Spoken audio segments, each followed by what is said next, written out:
Turn on. Toss the weakest man, see how he Tune in. The Satanist, the black magician, is not seeking that kind of... I think we're in control. If you keep the calculations, more or less.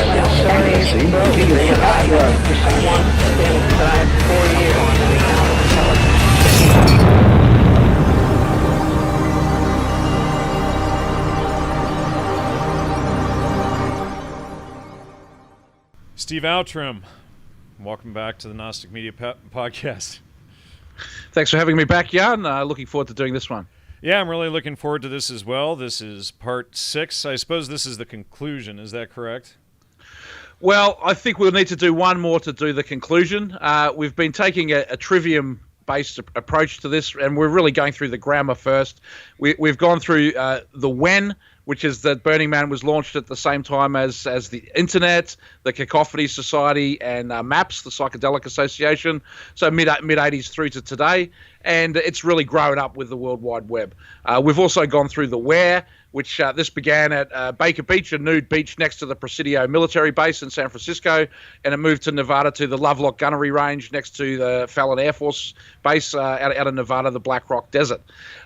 So the next thing to start going through really is the who, and in our last episode 5B, we looked at the technical team of Burning Man, people from the Pentagon and White House that run all the networks there. Now we're actually going to be looking at some of the key people in the Burning Man story, including the official 6 founders and some of the unofficial founders. So, after we've been through where, when, who, and we've given a pretty good overview of what's going on out there, I think that's a good time for us to then tie all of these threads together, and I can actually present a thesis. And that's, because we all have a common set of information to share now, an understanding of Burning Man that's a little bit deeper than the surface level.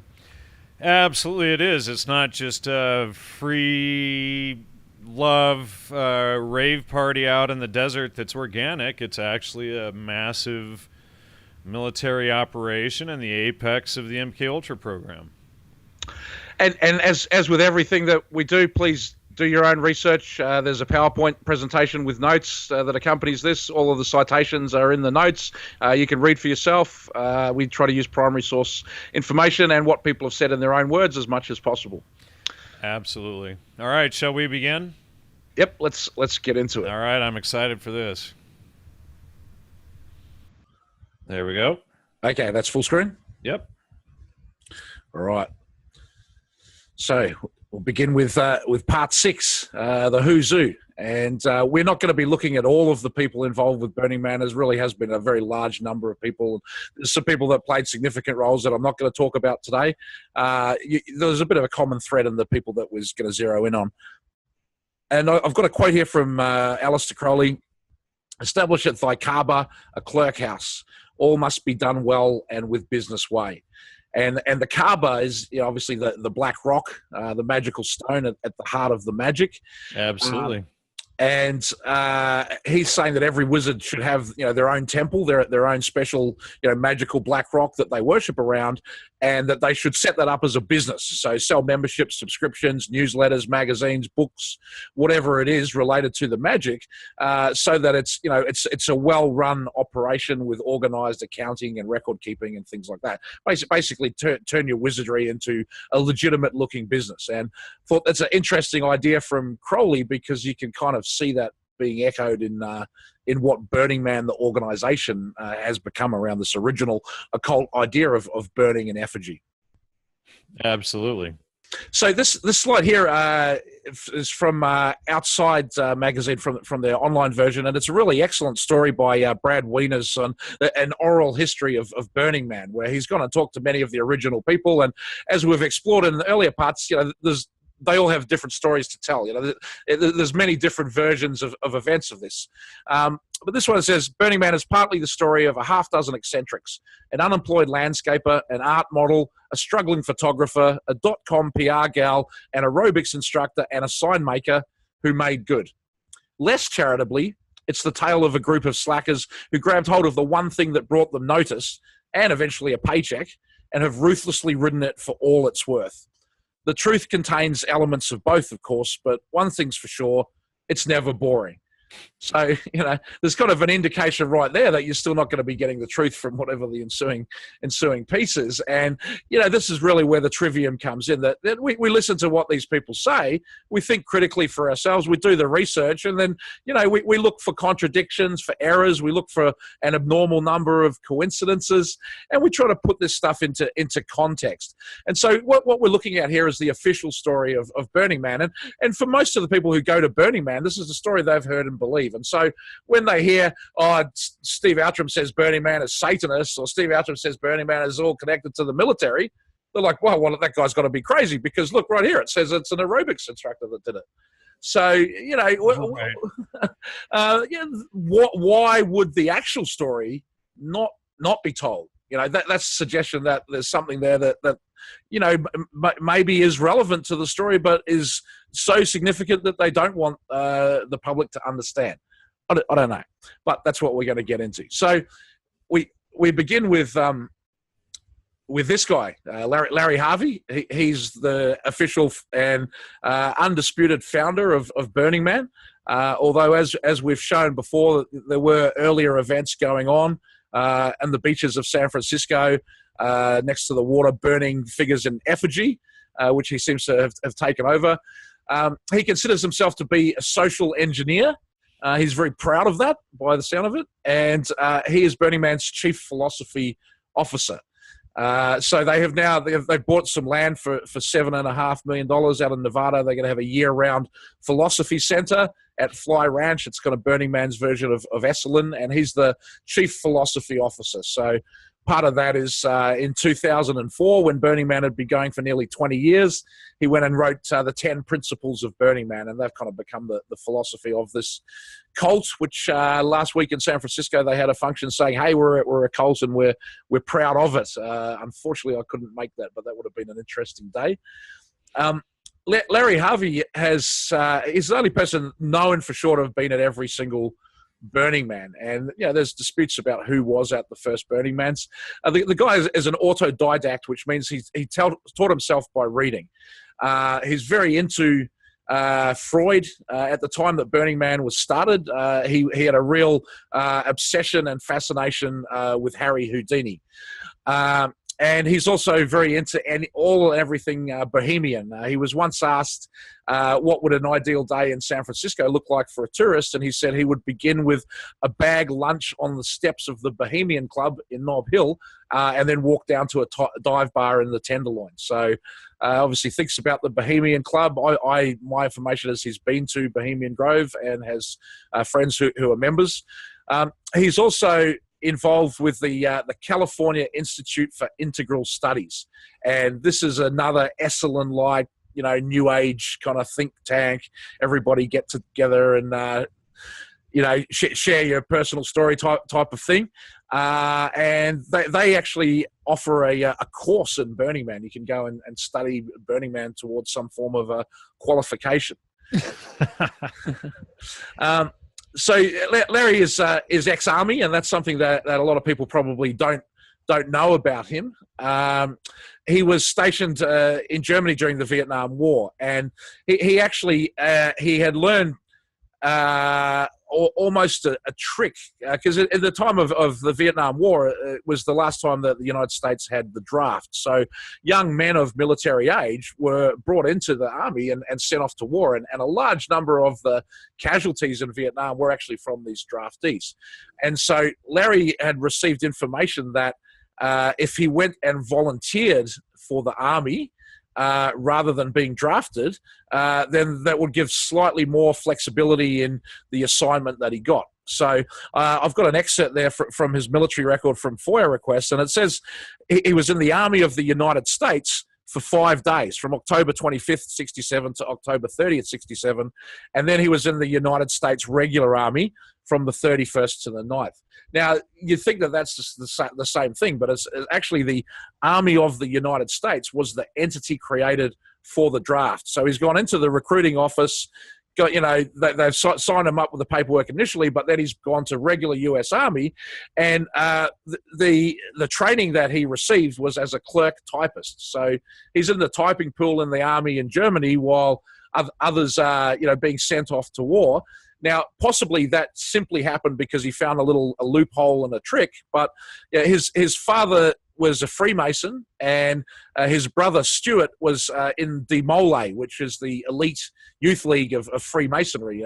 Bill Clinton went through this. So it may well be that through secret society connections, there were some strings that were able to be pulled, got this guy to Germany. But anyway, he wasn't in the army for very long, like basically just under a year. And, it's kind of like Bear Owsley, like some of the other people that come up in the story, they just like drop it, or Jerry Garcia, another one, drops in the army, gets a secret security clearance, and then he leaves because he won't get dressed in the morning or whatever. Like it's pretty nice that you get to escape from military service and then end up going on to become a counterculture guru. That certainly doesn't happen to everyone that goes through the military. Usually they have to do a minimum tour.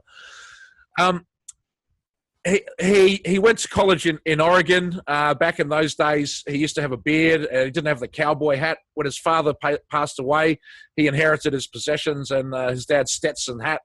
He started wearing as a mark of honor and respect for his father. He and his brother were both adopted, and his dad was actually born in 1899. He was a rancher.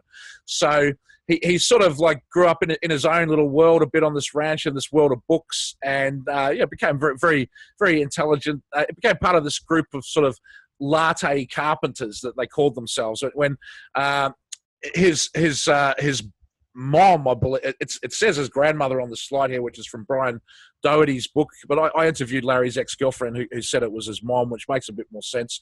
But after the dad passed away, she was together with another fellow, and then he had some money, so he got a small inheritance, bought a van, and starts doing this landscaping business. And they're sitting around cafes discussing plays and things like that, trimming trees in their small time. And that's just how they come up with the idea for Burning Man. In 2014, he was invited to speak at a conference in London. And that's sort of what the chief philosophy officer does, flies around the world promoting the values of Burning Man. And in the one-page summary of his speech, there's a link to this slide from the Independent newspaper in the UK, he talks about child abuse, that in an uncontrollable rage, he threw his child 3 feet into a closet. And he talks about summoning the spirit of his dead father for conversations, which is a magical practice known as necromancy. So this is what I guess is part of promoting the values of Burning Man, is to go around the world talking about stuff like this. Seems a bit strange. The other thing that seems strange is from their annual report, they say in 2014, he's in a leadership discussion with the Navy and hosted by the Chief of Naval Operations.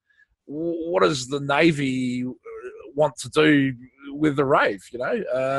Why bring the leader of a rave to teach the Navy? It seems extremely, extremely bizarre, unless there are deeper connections between Burning Man and the Navy and the military than are there on the surface. And just a quick note on that as well. Since our last episode 5B, we talked about a guy called Justin Drew, who had been brought in to run Burning Man for the federal government, and he'd come out of running the Executive Operations Center for Intelligence for Southcom, all the South American and Central American organized crime traffic. That guy has since resigned, so I'm not sure if that's a result of too much public exposure on his LinkedIn profile, or something more likely probably to do with what's going on with Trump and Mike Flynn and things like that. But anyway, the other thing to wrap up on Larry Harvey now is that in 2013, he was a guest speaker at a conference put on by The Economist. The Economist is owned by the Rothschilds, Lynn Forrester de Rothschild, a big Hillary Clinton supporter, pictured with James Alefantis and David Brock at some of the Comet Pizza, Tony Podesta art-related soirees. She's the editor of The Economist. And so The Economist felt that to teach the leaders of the world about economics, they needed to get DJ Spooky and Larry Harvey to come in. And they spoke about what are the social and economic movements that will radically change societies in the coming year. And you note that word there, radical, and in Burning Man's 10 principles, they have the word radical 3 times. And here it is again, radically change societies. So, what happened to radically change societies around 2013? Well, that was the Arab Spring, Hong Kong protests, kind of triggered by people from Google taking a sabbatical and using technology proven at Burning Man. But anyway, this is the circle. This guy's gone from being a bicycle messenger and selling hot dogs outside a punk nightclub to now advising the chief of naval operations and the Rothschilds on how to create social transformation. And what is their basis for measuring that? Like, they got 70,000 people a year to do LSD. I don't know. This is where the logic falls apart. There's also a picture. There's a couple of pictures of Larry in his younger years. One, he's wearing a pith helmet with someone who looks like the Gimp, although this is probably before Pulp Fiction, so I don't know quite what's going on there. And then another one, he's holding this magical wand that belonged to a 1957 Mardi Gras drag queen, apparently some sort of prized possession. And what I'm doing in laying out the people that we're highlighting here is I'm trying to get a roughly chronological order of when they first got involved with Burning Man. So the next guy involved is this guy, Jerry James, and he's from an Air Force background. He grew up on Air Force bases. His dad was an officer. I haven't been able to find out much more about his father's involvement in the Air Force. But this guy's a builder, sort of carpenter with training, and he and Larry Harvey, their kids used to play together, and they'd make toy guns out of wood and go to the beach and run around. And so basically in the official version of events, Larry Harvey calls up this guy one day and says, "Hey, do you want to make a man and burn it?" The guy says, "Excuse me?" He says, "Yeah, you want to make a man out of wood and take it to the beach and burn it?" He says, "Yeah, okay, sure, let's do it." And then Burning Man is born. After a while, they wanted to build a bigger and bigger man. They needed more people to create a larger structure. And that's when they thought of reaching out to this guy, John Law. We'll talk about him in a second, and the San Francisco Cacophany Society, who had some bodies that may be able to help with a quirky art project. This guy seems like a pretty good guy, Jerry James, but he sort of disappears from the Burning Man history. He's shown up at a few events since, but no details are really known of their falling out. What was the circumstances for him to no longer be involved? And then the other person who's supposedly there, even earlier than the beginning, was this artist named Mary Grauberger. So she met Janet Law, Larry's girlfriend, down at Fort Mason. Fort Mason keeps coming up quite a bit in this story, and Janet was teaching a ceramics class there. Mary was a student, and they would go down to Baker Beach to fire pottery in the beach. Mary became a director of the Unity Foundation, and in the official story of Burning Man, she was on the board of the Unity Foundation with some heavy cats. And I contacted the author, Brian Doty, of that book and asked him what he mean by that, and he doesn't really remember. But he thinks he sort of means like, some heavy dudes, some shakers and movers in San Francisco. And certainly they were in this Unity Foundation. The Unity Fairs were after the hippies of the Summer of Love, 50 Years of Flower Power stuff. They had these big festivals with the Grateful Dead, Jefferson Starship, same thing continuing to repeat. And then they had the origins of, the public LGBT movement as a social and political protest force in the Lesbian and Gay Freedom Day in San Francisco, one of the biggest events in the history of the city, 300,000 people. And in the city of San Francisco, at that time, it's probably about 700,000 people. So that's a lot of people coming to town. And they were going to do a 20th anniversary of the human being in 1987. The Unity Foundation was also involved in this year's 50th anniversary celebration. So this lady, Mary Grauberger, is presented as an artist and a bit of a funny old kind of pottery lady that did these art projects on the beach that Larry kind of picked up the idea from. But, she's on the board of this major promotional event that's bringing hundreds of thousands of people to festivals. And so that's I think we can ring the coincidence meter for me. Like, that's something, why is that downplayed so much in the official history? And the other thing, which is a contradiction, is that via Janet Law, Mary has conveyed to me that she now disputes the official version of events recorded in This Is Burning Man. So she never burned anything on a solstice at a beach, and she would do events at the beach. She would make sculptures out of driftwood, take photographs of them, and let the ocean come and wash them away. Some of Larry's earlier versions of events, he said that there was a sofa with polyester mannequins on the beach and people burned that in a bonfire, and that's what they were trying to recreate. But Janet Law, who was, when she split up with Larry, became roommates with Mary, and that's around 1981. So supposedly Mary was doing these things right up until the solstice of 1985, and then Larry Harvey did it in the 86 solstice because Mary didn't want to continue it. Well, Janet, being her roommate, said that absolutely did not happen. There were no burns like that. And via proxy through her, Mary confirmed that as well. So, you know, I've got a picture down the bottom there from Bruce Forrester from Sausalito, the Snake Theatre, Beelzebub burn, 1979. And that's the earliest one of these effigy burns in the Bay Area I've been able to trace, followed then by Ocean Beach burns by Timothy O'Neill that we covered in part 4. And then the next guy comes as this unofficial founder of Burning Man, a guy called Flash Hopkins. And in piecing together the origin myths and stories of Burning Man, you know, he says he was at the first Burning Man and they ran into a witch's coven and they gave them these strawberry slippery nipple treats that they ate on the beach. So, I mean, I actually believe it. I believe he went to the 85 one on Ocean Beach where it was, you know, a bunch of Freemasons and other occultists doing a Wicker Man effigy burn, and he probably did run into a witch coven. And he provided the timber to build the first Burning Man, and it was built, I've said garage here, I believe it was actually his mom's basement. But so in piecing together what really happened, Larry calls up his friend Jerry, says, hey, do you want to build a man? The guy says, yeah, let's do it. They go decide to build the man. Well, where did they get the timber? Where did they get the space to build it?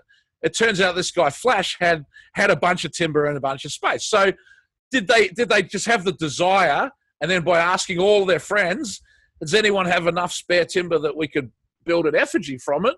Yeah. Or was it the other way around? You know, this guy Flash is like, hey, I've got a bunch of timber. I need to build this satanic effigy to burn on the beach, but I can't do it by myself. You know, you guys build these wooden guns for your toys for your kid. Your buddy's a carpenter. Do you think you could come and help me with this project?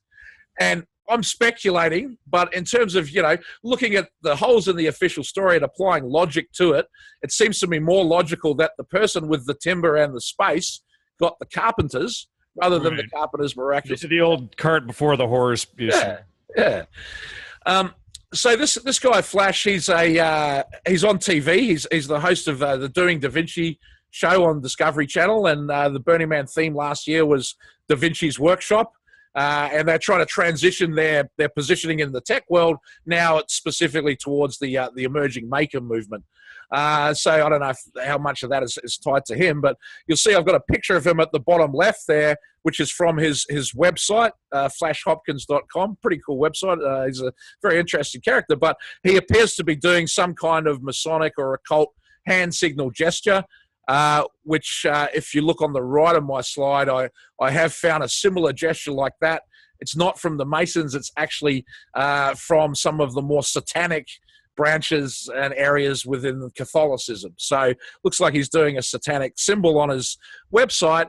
This is the guy that in the Helco series, he was Papa Satan. So he likes to dress up as Satan, but that wasn't just like a one-off thing for an art installation. This is like at Burning Man, we see a picture there of Flash's Hell's Kitchen. We also have McSatan's with the Mad Cow Burger. It's just like Satan, Satan, Satan, hell, hell, hell with this guy. And he was described by SF Gate, which is the San Francisco Chronicle, a Hearst newspaper. It's their online portal. Described him as Burning Man's Mafia Don. So, you know, here's this thing going on in the desert.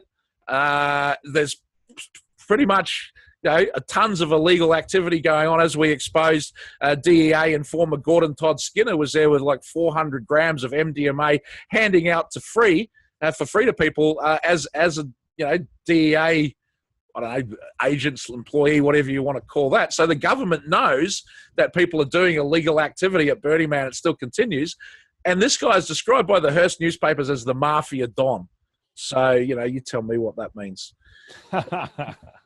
But he's a direct descendant of Stephen Tucker Hopkins, who was one of the signers of the Declaration of Independence and happened to be Benedict Arnold's cousin.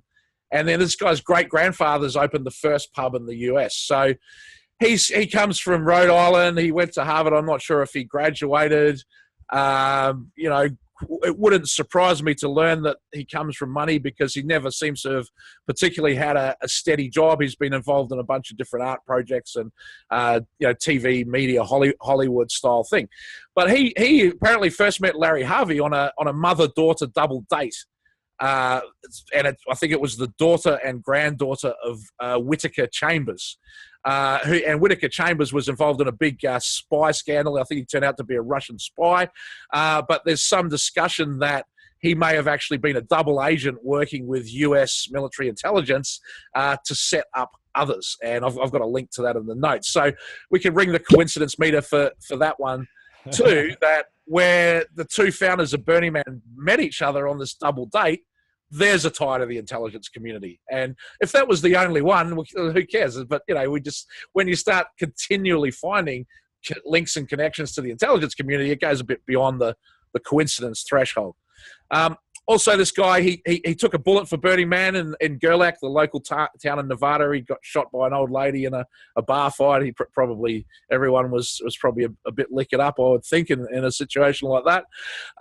And the concept of flash mobs is actually named after this guy. It was the phrase is coined by Howard Rheingold in his book Smart Mobs, and Howard Rheingold is part of the Stewart Brand Group and the Whole Earth catalog promoting Burning Man going out to the desert. So the concept of a flash mob is actually based on this guy's sort of spontaneous art installations he was doing at Burning Man, where people would suddenly show up at a location and it would be 20 people in swimming outfits doing a synchronized swimming routine. They would just come, perform the outfit and the piece, and then disappear. And so this flash mob concept in Australia was used to trigger race riots in Cronulla Beach. And it's been used in the Arab Spring to get protesters to come to the Tahrir Square, and it was also used in the Occupy movement. So this is an example of a technology being prototyped and trialed at Burning Man that then gets deployed in these larger operations in the outside world. And then this guy Dan Miller was Larry Harvey's roommate from 1982 to 2000. They call him the man's man. And when Jerry James disappeared, Dan basically stepped up as the builder of the man. Now, I'm just really sticking to professional information about the people that we're covering here and what's in their resumes and on their own websites and so on. So, it says on the Burning Man website that this guy literally lived inside the closet in Larry's apartment. And then Dan had to correct that statement in 2014 with a comment. He said, in my tenure as roommates with Larry, I had an actual bedroom. We had a large walk-in closet that served as a guest bedroom that had a steady stream of guests. So these two bachelors have lived for almost 20 years in a small apartment while Larry has raised his kid from his previous marriage. And so it's just an interesting kind of social psychological thing when you think of the vast expanse of Burning Man and the desert and going out there to build this massive structure, and these two guys and a young baby being together in a small apartment where the guest bedroom's a closet. There could be some sort of psychological link going on there. And I've got a link as well to an early story about Burning Man from Monk magazine, where they discussed it in a single sentence that takes up a whole page. This neo-pagan, ritualistic, archetypal type of thing. So Dan Miller he seemed to be hanging out with the Cacophany Society and John Law and that kind of art crowd as well. There's a photo of him from John Law's website there doing looks like a climb of the Golden Gate Bridge. So he seems to be one of the links between Larry Harvey and that Cacophany group. Also, just to mention on Dan Miller that one of my sources worked with his brother in a military contractor and was invited to attend Burning Man with him in 1985, which is a contradiction with the official story of 1986. Anyway, I just mentioned that in passing. So then coming on to these two guys, and John Laura is quite a famous founder of Burning Man, and he's probably the hero of the piece. If anyone in the history of Burning Man can be seen as truly one of the good guys, but he hasn't been involved since 1996, other than as a commentator on it. I think probably between he and I, we're probably the two most disliked people in the Burning Man community because we have spoken out against some of the things that they've done. His dad was a decorated military veteran, but he became a teenage runaway, and he was had a juvenile warrant out against him from Tennessee. He was basically homeless, sleeping on a bench in Golden Gate Park, and then he runs into this suicide club group, which is Gary Warren from The Farm, these guys coming out of the Communiversity, linked to the Diggers and all the free stuff movement from Haight-Ashbury in the 60s. And these guys had their own urban farm kind of, commune in the middle of downtown San Francisco, which happened to have a punk club in it. And Larry happened to later on be the hot dog vendor outside that punk club. Another huge figure in Burning Man, Chicken John, he was also one of the promoters of this punk club around the farm. But this guy, John Law, is a founder of the Cacophany Society as well. And he's a direct link between San Francisco's Cacophany Society and this earlier suicide club. And the suicide club, they were a secret society. They prepared to risk their lives. And they were doing things like infiltrating neo-Nazi groups and the Moonies cult. And if you look into the history of both of those things, modern Nazis in America and the Reverend Moon, you'll find some amazingly deep links into the Bush family. And the Bush family, Bush Sr., of course, being tied to the Iran-Contra affair with Oliver North. And very, very closely linked to the Moonies. So it's an unbelievable coincidence that this suicide club, which first of all is named after Jack Parsons, occultist and disciple of Aleister Crowley, he had his own little group was called the Suicide Squad, also sometimes called the Suicide Club. And so they've sort of modeled that on him. There's one coincidence. And then secondly, the type of activities they're doing seem to be tied up with projects that, the director of Central Intelligence had been connected to as well. That's one hell of a coincidence. So this guy, John Law, he first goes to Burning Man in 1989, and he ends up becoming one of the first owners of it with Larry Harvey and with Mikel. Then they have a bit of falling out after the Halco debacle where somebody got killed. And when he left, he said that he knows Larry, he's worked with him, and the man is evil. That's an assessment of a guy who dedicates his event to Satan, that he's evil. Not really surprising. They had a bit of a lawsuit over the ownership of the Burning Man, in which this guy wasn't really looking for money. He was trying to take the Burning Man trademark and put it in the public domain so it could be used by the burners. And this is the thing about Burning Man. It's not an event like Coachella where promoters have taken a personal financial risk to create a business and put up the money to book all of these acts and everything. This is a crowdsourced event where Larry Harvey and the organisers have really done very little. They provide a statue and they set fire to it. Said, everybody come, bring your own stuff, provide the entertainment, provide the food and the music and the booze and the girls, and everybody pay to come and attend this. And so from the point of view of the burners, the idea that it can be owned by a corporation or controlled by a small group of people when it was made by all of us is really a huge philosophical problem. And this came to a head in this 2007 lawsuit, the John Law lawsuit, which was eventually settled out of court for an unknown sum. But John Law said that out in the desert, the first year through to about around the fourth year, it was all suicide club people out there. And if you want to say what happened between 93, 94 and the Burning Man of today, well, that's when the electronic music began and the ravers started coming in, and that's when the much bigger crowd started to come at Burning Man. And this Cacophany Society, it's still going. They still have events and chapters around the world. It hasn't taken off. They can't have an event where 1,000 people go. And likewise, even for Burning Man itself, it's got these different regional events around the world, but they haven't taken off to the same extent either, even though they copy many of the other elements of the Burning Man formula. The next person I want to talk to on this list is kind of been erased from the official story of Burning Man, but he was an integral part of the organisation and the event in the early days. This guy, Chris Radcliffe, who he's from the Navy as well. And he went to the Navy Aviation School, Millington, Tennessee.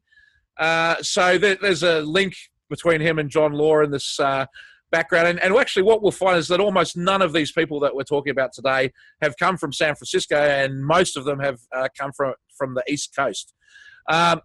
But this guy's gone to a Catholic military school, then he's gone to UCLA film school in full-time drag. He's working as a transsexual prostitute in Hollywood to support his cocaine habit. And he's gone from that to becoming a founder of Burning Man. He first got involved in 1991, where they took Burning Man down to Fort Mason and set it up on a barge. And I'll get to that again in a second. But it was going to float away on the barge because nobody thought to hold on to the ropes, and he managed to save it just in time, became a part of the crew. When Hurricane Katrina went down, he was in New Orleans with an AK-47 in a dress, guarding his house in drag with a machine gun from looters. He is married to a woman. They're artists in Portland. And as well as being a co-owner of the original neon sign company with John Law and Mikel, that kind of led to the foundation of Burning Man. He was very good friends with Paul Addis, who was part of a group called Black Rock Intelligence. And these were people, I guess, who bought into the original sales pitch that Burning Man was for merry pranksters and anarchists that wanted to reject conventional society and do amusing pranks. So this guy, Paul Addis, first of all, he hung a large pair of balls on the Burning Man statue, which I think is pretty funny. It was a time when they needed to do that. And then he actually burned the Burning Man down early in 2007. He set fire to it on a Tuesday night, the night of a lunar eclipse. And he was charged with arson. And there's a bit of controversy in the Burning Man community because they tried to stitch this guy up with a lot, extra costs and the costs of his damage to make sure that he was charged with a felony. So he did some prison time for that. It was the end of his legal career. He went and did a Hunter S. Thompson style stage show. He never ratted out the other members of Black Rock Intelligence that were his accomplices in these acts that he claims existed. And then he jumped in front of a train and killed himself. So a bit of a tragic story, and sadly by no means the only person connected to this Burning Man scene who's ended their time with it in a suicide. Here's a thing from the Communiversity. The original first thing about it that ever appeared in print about the Suicide Club in 1977, the Charter Meter, it says that members must agree to set their worldly affairs in order to enter into the real world of chaos, cacophony, and dark saturnalia. So I don't know if you got any ideas about different meanings of that, Jan, but dark saturnalia seems like devil worship to me. Sounds like devil worship to me as well. And well, going back to Black Rock and Kaaba, isn't that all connected to Saturnalia worship? Right. Well, the Black Rock and the Black Stone being a symbol of Saturn, definitely. Then the Black Sun. So, and then we also you've got here they're going to be going to deserted cemeteries, storms, caving, haunted houses, Nazi bars, fanatical movements, hot air balloon stunts, exposés, and impersonation. Now, this is before they've ever had a meeting. They're going to be going to do all of this stuff. So it sounds very much to me that whoever's putting this organization together had specific plans in mind for it. And, I think maybe what can't come back. I can do an appendix to this series later in the year or something where we talk about these earlier groups, Cacophony Society, Suicide Club, the Situationists, the Diggers, many of these movements that were going on before Burning Man and sort of fed into it. So you've actually found a connection between the Diggers and Cacophony Society. I have the Diggers coming out of the New Left, which, of course, was run by Aldous Huxley and Ginsberg, and they all worship guys like Leon Trotsky, who murdered like 20 million people in Russia. But you found a connection bridging that? Yeah, well, the bridging connection is that many of the Diggers were involved in the foundation of the Communiversity. The Communiversity was basically a free university where you can come in and teach a course. Anyone can teach a course and anyone can attend the courses. And so they themselves drew that history from what the Diggers were doing in Haight-Ashbury in the 60s, where they were giving out free food and they were teaching some free classes and everything. So And then the communiversity, the people behind it, Nancy Prussia, Gary Warren, Adrian Burke, Dave Warren, RJ, and some other names. These were the founders of the Suicide Club. Right. So, Actually, I do have that connection in the brain database going directly to the Suicide Club, and then that becomes the Cacophany Society, and then they found Burning Man. Yep, that's right. And then this guy here, David Warren, he's the first lighter of the Man. He's an ex-Marine, and he's also an ex-circus carny, just like Anton LaVey was. So moving on, I'm going to try to go really quick because we've got so many people to go through. But we're going to have to go in a bit of detail on this guy, because if anybody in the whole pantheon of Burning Man stands out as being a lifetime actor, I think this one is a real candidate for it. His name is Mikel, which is actually his real name, believe it or not. He sometimes goes by M2, and he's most widely known in the community as Danger Ranger.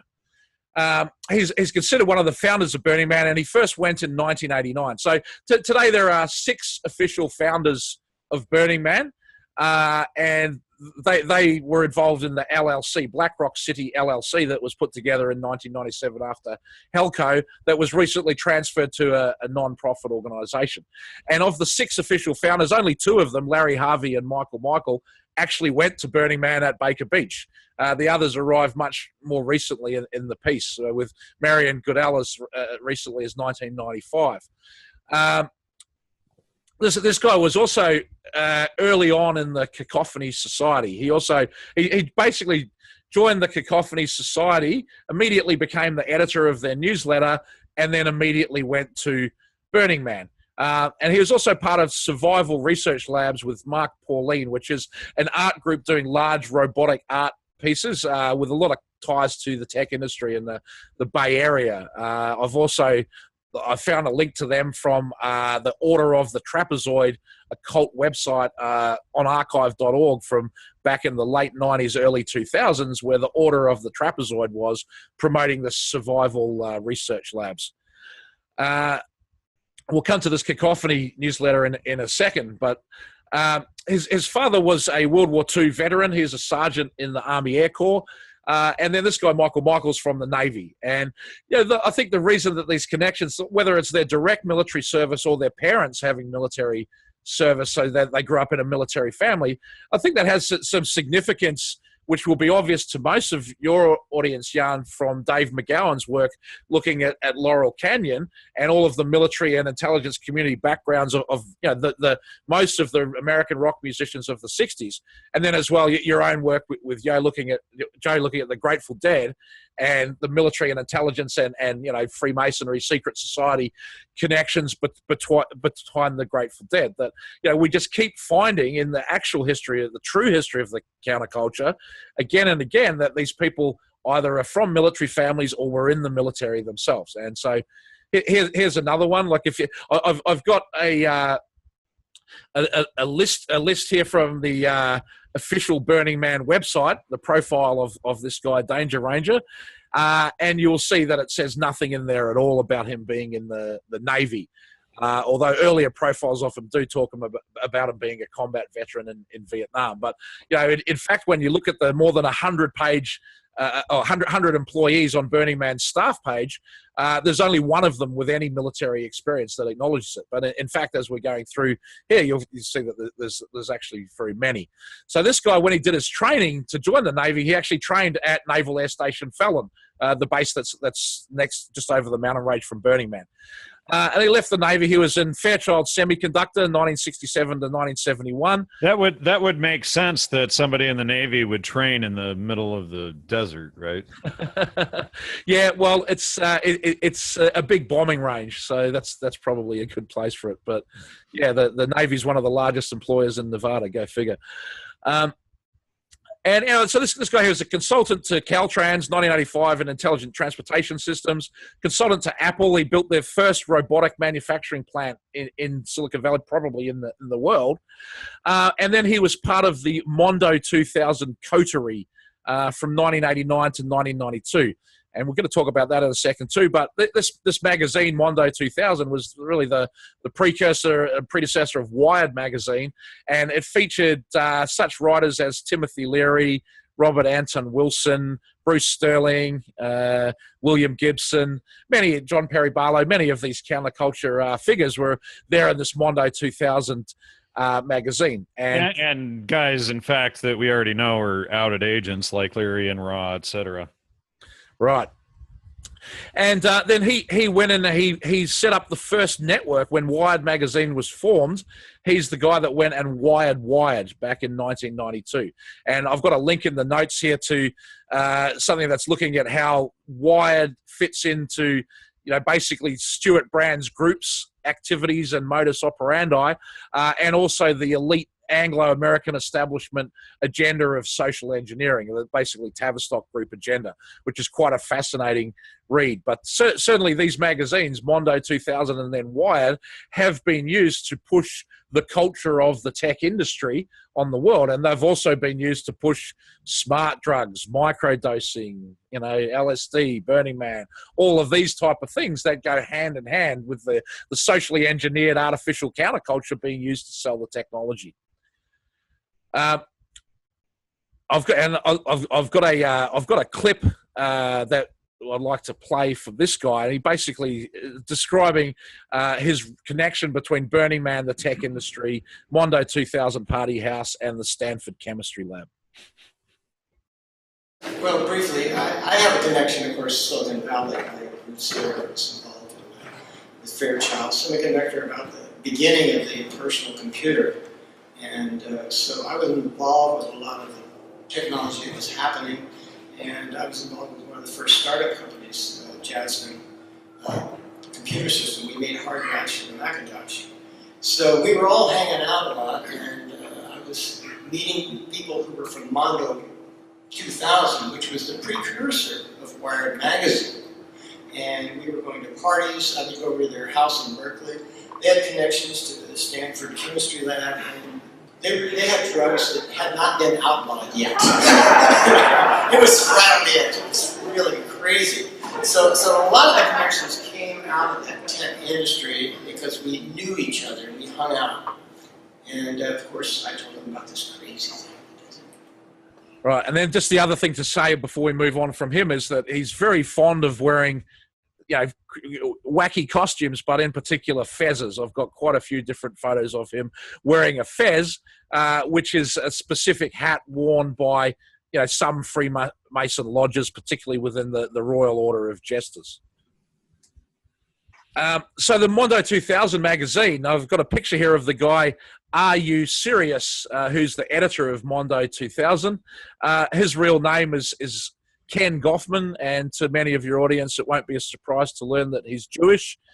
And he came up with this High Frontiers magazine originally, the space age newspaper of psychedelics, science, human potential, irreverence, and modern art. Then that became Mondo 2000, similar type thing. And then that became Wired magazine. And so the picture of Wired there, it's got John Perry Barlow with his cowboy hat with sort of the internet coming out of his head. That was the original mock-up for Wired magazine. They used that to go and raise the money to fund Wired. And then next to it is the actual first issue of Wired, what was on the cover. The Future of War. Bruce Sterling Has Seen the Future of War was the original cover of Wired magazine. So, there's yet another little sign that there's links to the military-industrial complex there, but also that this idea of Grateful Dead, The Well, cyberspace, Stuart Brand, Merry Pranksters, the convergence of it all, Wired would be the organ of that. Then I also have this story here just briefly about what is Mondo 2000. And this is from a project archiving some of the history of the magazine. Are You Serious? He tells a story about when he was staying at Timothy Leary's house, and he was invited to Trent Reznor from Nine Inch Nails' housewarming party. And Trent Reznor had just basically moved into the Charles Manson murder house where the Tate LaBianca murders happened, which was owned by Terry Melcher, Doris Day's son. So this is quite a famous house in the occult history of Laurel Canyon and the world. 9 Inch Nails guy takes it over, sort of similar to Jared Leto, a burner, took over the Lookout Mountain property that Dave McBowen spoke about, and that's his house now. But anyway, on their way to this party, Timothy Leary comes out with a mint dish filled with pink ecstasy tabs, offering them around. And so there you have it, people. Timothy Leary, a drug dealer, offering ecstasy, and a legal Class A banned drug to people at a party, just handing them out like candies. And this is a trained psychiatrist. So look, I'm not taking a moralistic view that there's anything wrong with Well, that. you know, not to mention that Leary claimed before Congress in 1966 that he never promoted drugs like LSD. Yeah. So there, look, the man is a drug pusher. As I think, you know, he's been dead a long time now, but you know, his work speaks for itself. And The CIA's drug pusher. yeah, it's a drug pusher employed by the CIA, just like Aleister Crowley, a drug pusher, you know, employed by military intelligence. So one of the interesting things about these magazines, the High Frontiers and the Wire and everything, is their use of these, like, you know, very bright primal fluorescent colors. And that was something that came out in the 60s as well, the experiments of the hippies, you know, this day glow. Why were the merry pranksters and their busts brought in these bright primary colors? And which, when your senses are being stimulated by some of these different narcotics, you probably, you know, respond quite positively to such bright colors. But the Cacophany Society newsletter was doing this before the High Frontiers and before the Mondo 2000 came out. So it seems like, you know, we know that Cacophany Society members were hanging out at the Mondo 2000 party house and, you know, were plugged into these mutually shared connections with the Stanford Chemistry Lab and drugs that weren't outlawed yet. But also here we have Cacophony Society members doing this bright fluoro thing that went on to kind of set the tone for Wired as well.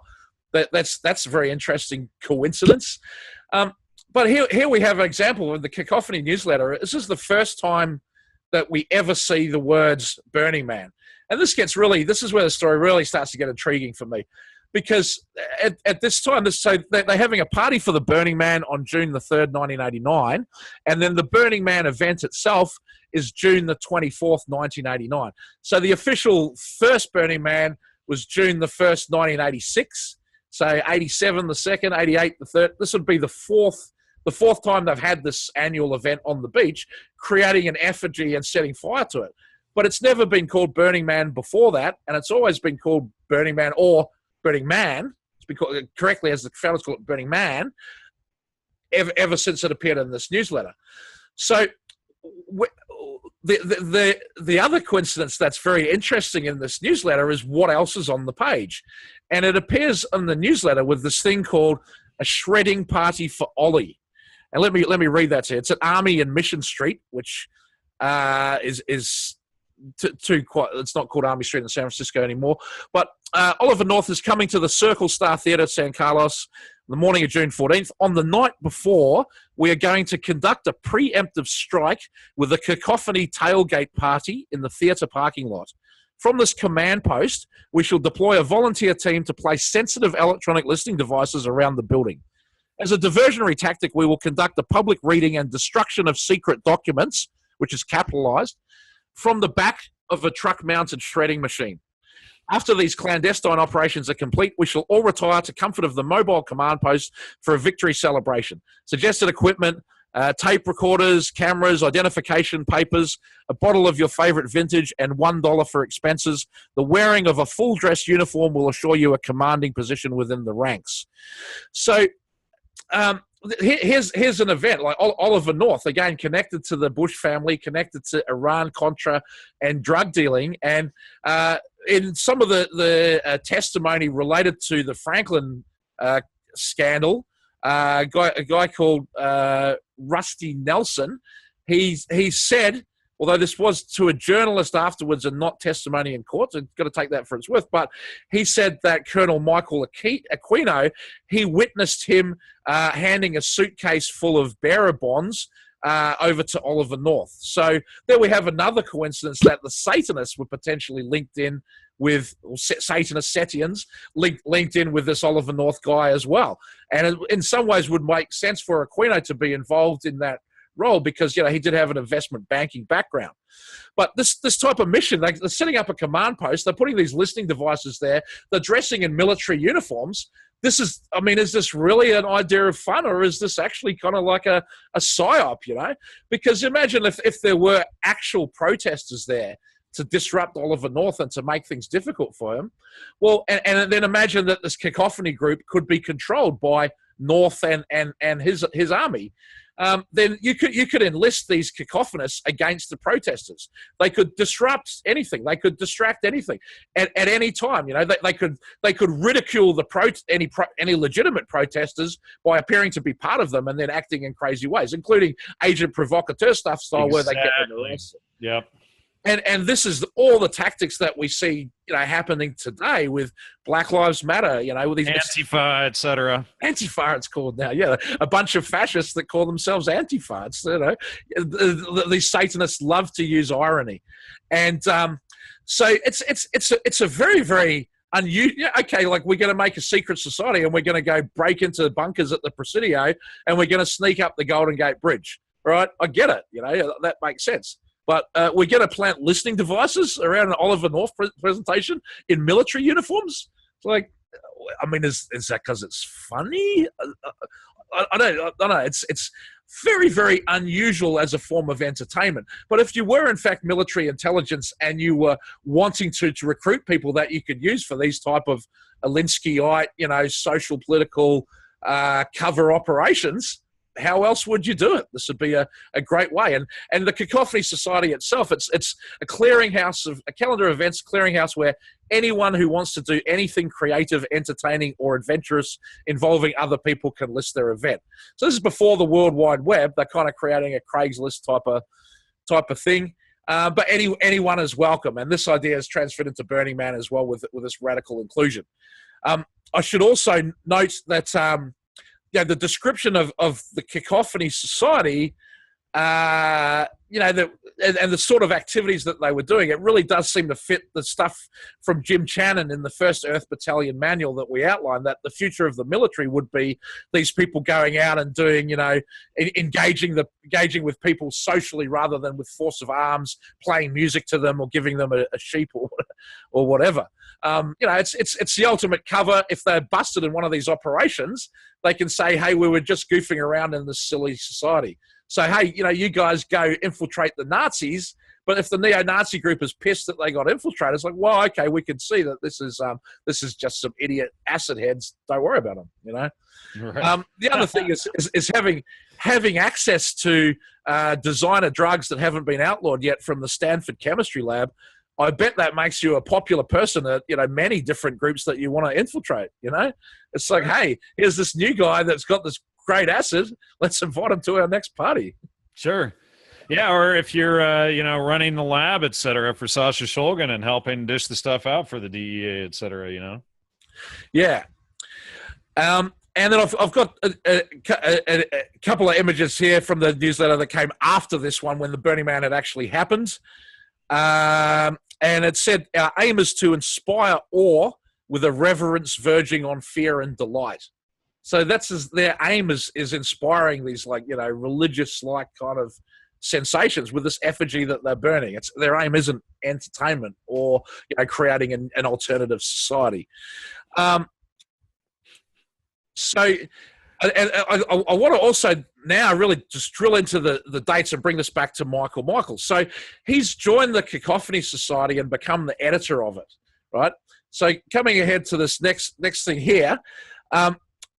So in court testimony, so I'm looking at the bottom left of the slide in the beginning, but in court testimony in 2007, he confirmed the claim made by John Law, the other co-founder of Burning Man, that they, as the Cacophany Society, both attended Burning Man at Baker Beach for the first time in June 1989. And he also confirmed that the words Burning Man were first used in that newsletter I just showed you, and he was the editor of the newsletter at the time. So look at the sequence of events. This ex-Navy guy has come in and joined the Cacophany Society as the editor of their newsletter, And he's joined mid to late 1989, according to John Law. So for this newsletter to come out talking to events June the 2nd, 1989, this is pretty much the first thing that he's done.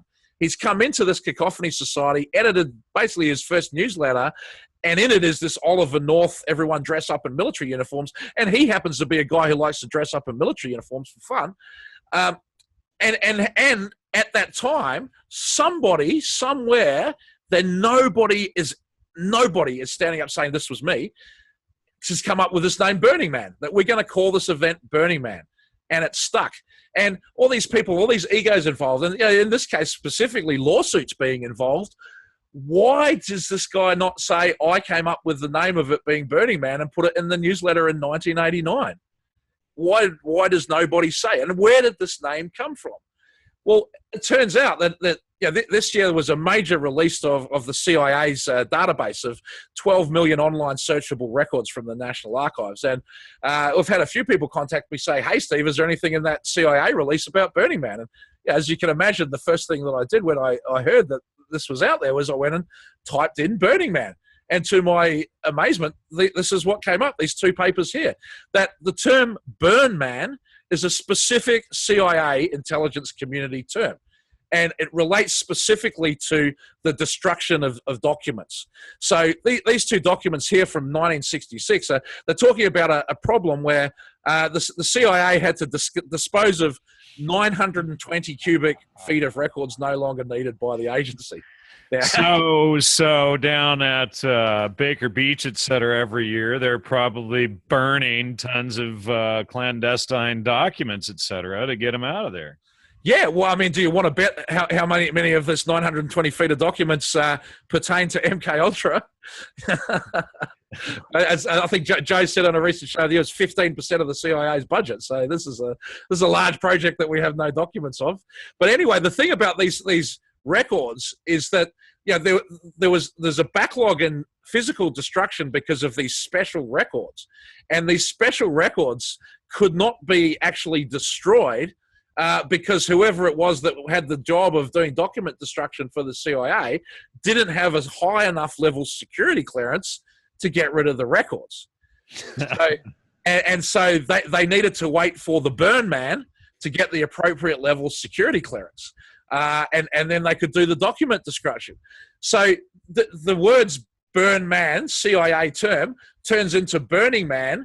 And the first time it appears is when the Cacophony Society is doing this military event for Oliver North, specifically about document destruction. They're having a truck to do this special shredding, right? It's comedy. Yeah. So good old CIA slapstick, you know. Yeah, you gotta ring the coincidence meter like hell for this. And then just to ring it again, Jan, when we began the series, we were attacked by this homeless guy, Douglas Dietrich, who claimed to have done this specific job. Exactly. He said that he was the Burn Man. And yet this guy has never, ever thought to talk about how Burning Man, the satanic event, started next to the Presidio where he allegedly was working while he was allegedly working there as the Burn Man.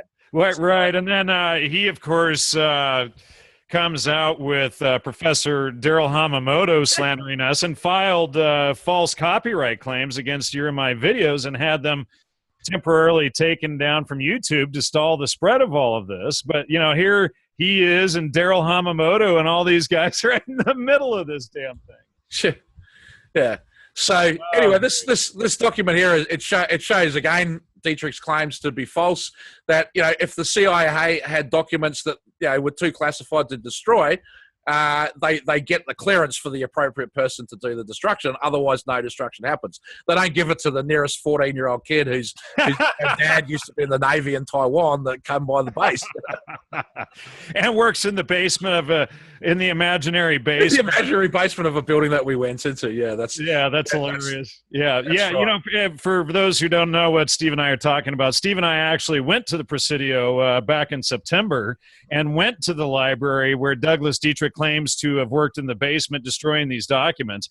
And in fact, no basement exists in the building. No basement and no chimney of any kind. Right, exactly. Furnaces. Complete make-believe. Anyway, look, maybe that's a coincidence. Maybe there's some other explanation of how they came up with this name Burning Man when they had never been to Burning Man before. But I'm not much of a coincidence theorist. I'll leave you to that. So let's come back to this guy Mikel. And so this is his official profile. And for many years, this is when you go to the Burning Man website. This is what you'd read. It's on his own website. They made the Burning Man website a bit more corporate in their last revision, so they've toned it down a bit. But and I'm going to read the whole thing. Sorry for taking up the time here. But Danger Ranger is the legendary protector of our desert society. Some say he's the seventh son, born of the scion of a seventh son. Others claim he possesses near borderline supernatural powers, including the ability to bilocate and appear at two places simultaneously. This seems plausible given his penchant for pervading the playa. In 1992, he founded the Black Rock Rangers, an institution patterned on the Texas Rangers and their historical role as guardians of a dispersed frontier society. Beyond the Black Rock Desert, Danger is known to his friends and co-workers as Mikel, which is his actual name. He joined the project in 1990 and he oversees the security and survival of the Burning Man community. He oversees security. He also created the first Burning Man mailing list database, produced the first issue of the Black Rock Gazette, established the Burning Man archive, and drove the first art car to the Black Rock Desert. In 2001, he visited regional communities during his tour of America as an ambassador for Burning Man. So this rave needs an ambassador in regional communities.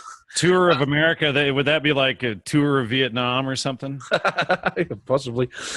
In addition, Mikel functions as the guiding light, Illuminati, of San Francisco's famous Cacophany Society, a randomly gathered, sure it is, network of free spirits united in pursuit of experience beyond the mainstream. Mm-hmm. He's a strong interest in the mysteries of time, space, and consciousness, along with an engineering systems background in computers and robotics. His Silicon Valley career began with Fairchild Semiconductor just a few years before it gave birth to Intel. After 1984, he served as a robotics consultant to Apple Computer and later engineered the rise and fall of Jasmine Computer Systems. Always riding the edge, he contributed to the Mondo 2000 house in Berkeley and Wired magazine's first office in San Francisco. His wide range of experiences include having been a combat veteran in Vietnam and a federal fugitive in the United States. Other past activities include involvement with Machine Performance Group survival research laboratories. Throughout the year, M2 lends his guidance and wisdom to navigate Burning Man into the future.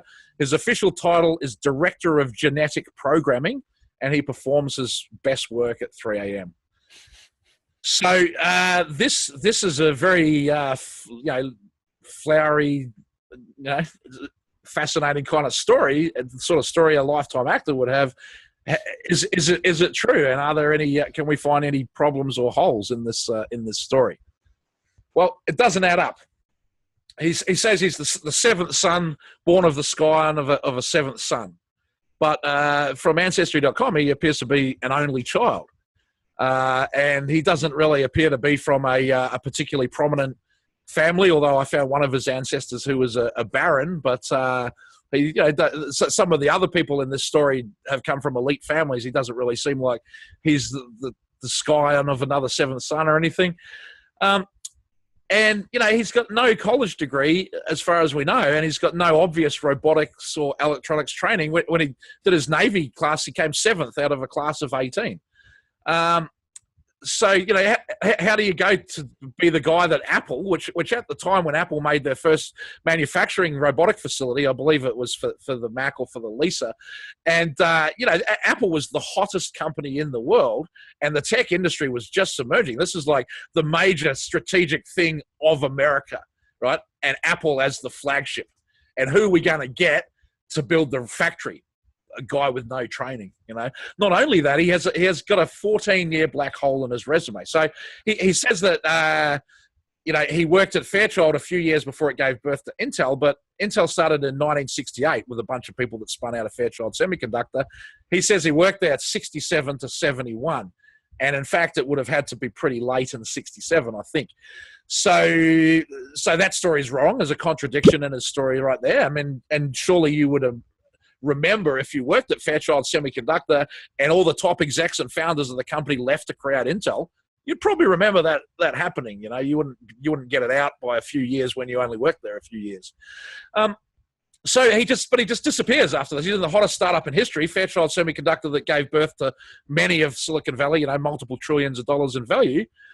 And then the next thing, he shows up doing the system for Caltrans, which is also extremely sophisticated. I've got a diagram there of what intelligence transportation systems are. And it's basically what we call today the Internet of Things. And it's linking up a whole bunch of different electronic sensors to get a real-time view of what's going on. And this was super advanced stuff in 1985. So where did this guy go for 14 years? What was he doing in that whole time?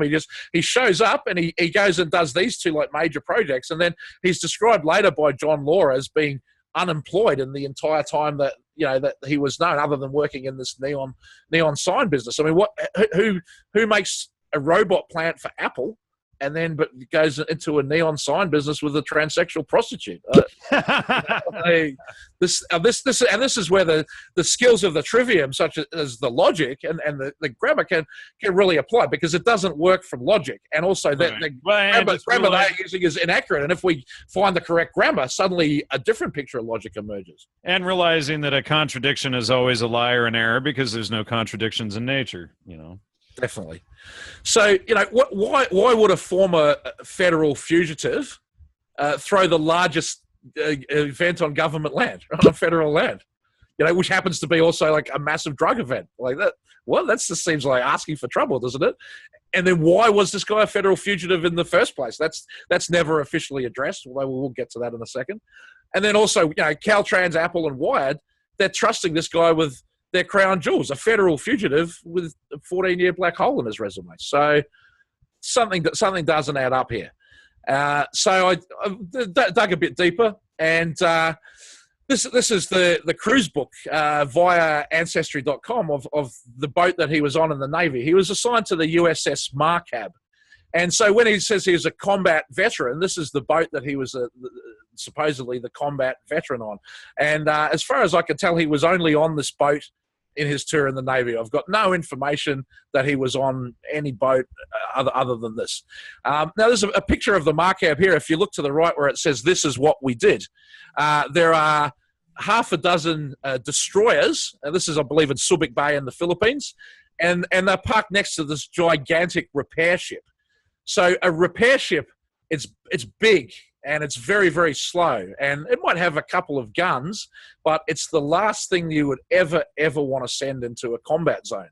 If a repair ship was involved in combat, that would be a significant event in naval history. That's not the type of thing that happens that often.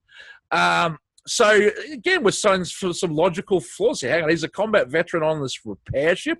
And then you go through the cruise book and you look at what did they actually do on this ship. And there's this thing, they had a talent show. They're having small arms practice off the back.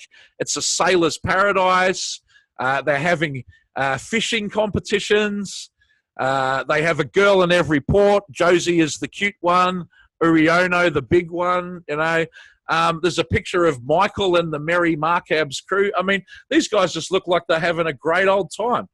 There's people dressed up as King Neptune. It's party.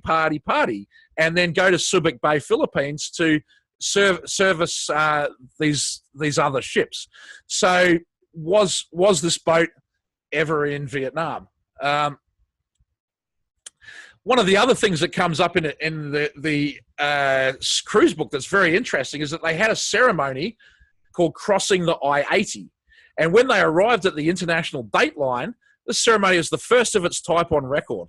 They were initiated in going through the sacred golden dragon's domain. And they were cleansed in the dragon's tail with salt water, while the salts who had been over before laughed it up. Well, first of all, if this is the first ceremony of its kind, how had any salts been over before? But we've got a picture there of they're all doing this sort of human. If you've seen the South Park episode of the Human Centipede, that's what it makes me think of all these people, on their hands and knees crawling along and getting hosed down with water, and then they have to go prostrate themselves before King Neptune and his staff. And it's interesting about the ceremony crossing the line. There's two coincidences there. One is, and I think we showed this in the last episode, Michael when he first brought the Cacophany people out to Burning Man, he drew a line in the sand in the desert. And he said, when we step over this line, we're entering into a different world, and everything will, after it will be different, and nothing will be the same. So when he did that, he was basically reenacting an initiation and an occult initiation ceremony into the Golden Dragon that he went through when he was in the Navy. So that's a coincidence. And then it's also, they called it crossing the I-80. And when you go to Burning Man, the I-80 is the main freeway that you take up there from San Francisco to get to Nevada. Oh, come on, that's just a coincidence. Probably, perhaps that one just as a coincidence. No, I mean, yeah, there's no way it's just a coincidence. But then we also mentioned in the previous episode where we're looking at some of the people that attend Burning Man, that David de Rothschild was a huge Burning Man fan, and that he did an occult ceremony when he sailed across the Pacific in the Plastiki boat. When he crossed the international date line, he brought out his Burning Man top hat, his most prized possession, to do a special magical ceremony. So the Rothschilds are recreating Danger Ranger's military initiation ceremony in honor of Burning Man. Let's ring the coincidence meter again for that. Ding, ding. The other thing that they did when they were in this boat sailing around the Pacific was they participated in this thing called Operation Hand Clasp. And this is basically a psychological operation that the Navy conducted to win the hearts and minds of the other people in Asia. So the war in Vietnam, officially was about keeping the Chinese and the communists in check. Unofficially was about switching the locus of the heroin trade from Turkey, Corsica, Marseille to the Golden Triangle coming through the US military. And then I guess somewhere in between those two objectives was, well, we need to have a strong US presence in Asia and have the rest of the countries in Asia wanting to stick with the Americans and not go with the communists. And so part of that is this thing, Hand Clasp, where they're handing out, 20, 30,000 school books and things like that. And the sailors are going to all these different schools and they're bringing all these school children on the boat. And we got some photos there of like kids from an orphanage being led onto this military ship. I really, really hope like hell that those kids all got back to that orphanage and made it out in one piece. Because when you look at some of the revelations that have come out in connection to the military involvement in child porn and child sex trafficking, it's horrific, it's deep, and it goes back a long, long time. But they seem to be doing a lot of that. Perhaps it was good for the goodwill and morale of the soldiers and the troops. They went and painted a couple of schools, kind of shades of what the Burners Without Borders and Jim Channon's First Earth Battalion type people are doing today. The military goes to paint a school. That's how we win the mind war. Another thing I just want to highlight from this slide of the Navy book is a photo of these two handsome young Asian men, Vietnamese Rangers, in their crisp little uniforms. And I wonder if that was any inspiration for this guy calling the Black Rock Desert group the Rangers. We showed earlier that he says it's modeled on the Texas Rangers when he founded it in 1992. But in a previous episode, we showed the Cacophany newsletter in 1990 describing the Black Rock Desert Rangers that would be out there. So sort of disproves this guy's stories yet again. So let's to have a look at this repair ship, USS Markham. Now, I've got the two of the chart books there from its voyages, and it says where it went: Taiwan, Japan, Subic Bay. And for the second voyage, for a period of 16 days, they were in Vung Tau, South Vietnam, which is where the U.S. naval base and fleet in Vietnam was. So that's not exactly the combat zone. The nature of naval combat in Vietnam was what they call riverine combat. I don't know if you remember John Kerry with the swift boat for truth, But they were in these swift boats with guns, and they were going up the rivers in the Mekong, and they were like, trying to take on these, highly moving guerrilla fighters of the North Vietnamese army. And the action was these river boats going up the rivers. It wasn't these big destroyers and aircraft carriers. That was more World War II when that happened. Or much less a repair boat. And much less a repair boat. But there were actually, the Navy had two repair boats that were stationed in Vietnam throughout the war at the naval base in Vung Tau. And as it turns out, that this boat, Markham, it was there once, and it came in to relieve one of the repair boats at Vung Tau. So there was a big dispute about it being in Vietnam, and a crew member lost a benefits lawsuit to the VA over it. But then the VA later came out and acknowledged that this boat did go to Vietnam. And it earned a Vietnam War patch in November 1967 when it was there for 16 days in the relief mission for other repair ships. During this time, there was an incident where they fired 86 shells of harassment fire. And you can actually see the picture there in their guidebook of them doing the harassment fire. And so this incident, there were some suspected rebels in a nearby forest on the land that they were sailing past. And so they used the ship's guns to shell the suspected position, hoping that they would smoke out the rebels. So if you read the notes to this slide, I've got a lot of links to the information that I'm presenting here. But what one commentator has said, this has all the signs of a self-generated mission. And they go on to say that for a lot of people in the Vietnam War, it was frustrating that they weren't actually in the war itself, and they wanted to get a taste of the action. And so you can see for a crew like this that had been on tours throughout Asia for years and had even been in Vietnam, but they weren't in combat, but they wanted that combat patch. The captain's like, okay, look, rebel position. Yeah, we're going to call in these strikes, shoot the guns. Okay, we were in combat. But you look at that picture there of the harassment fire, and they're not wearing flak jackets, bulletproof vests. They do have some helmets on.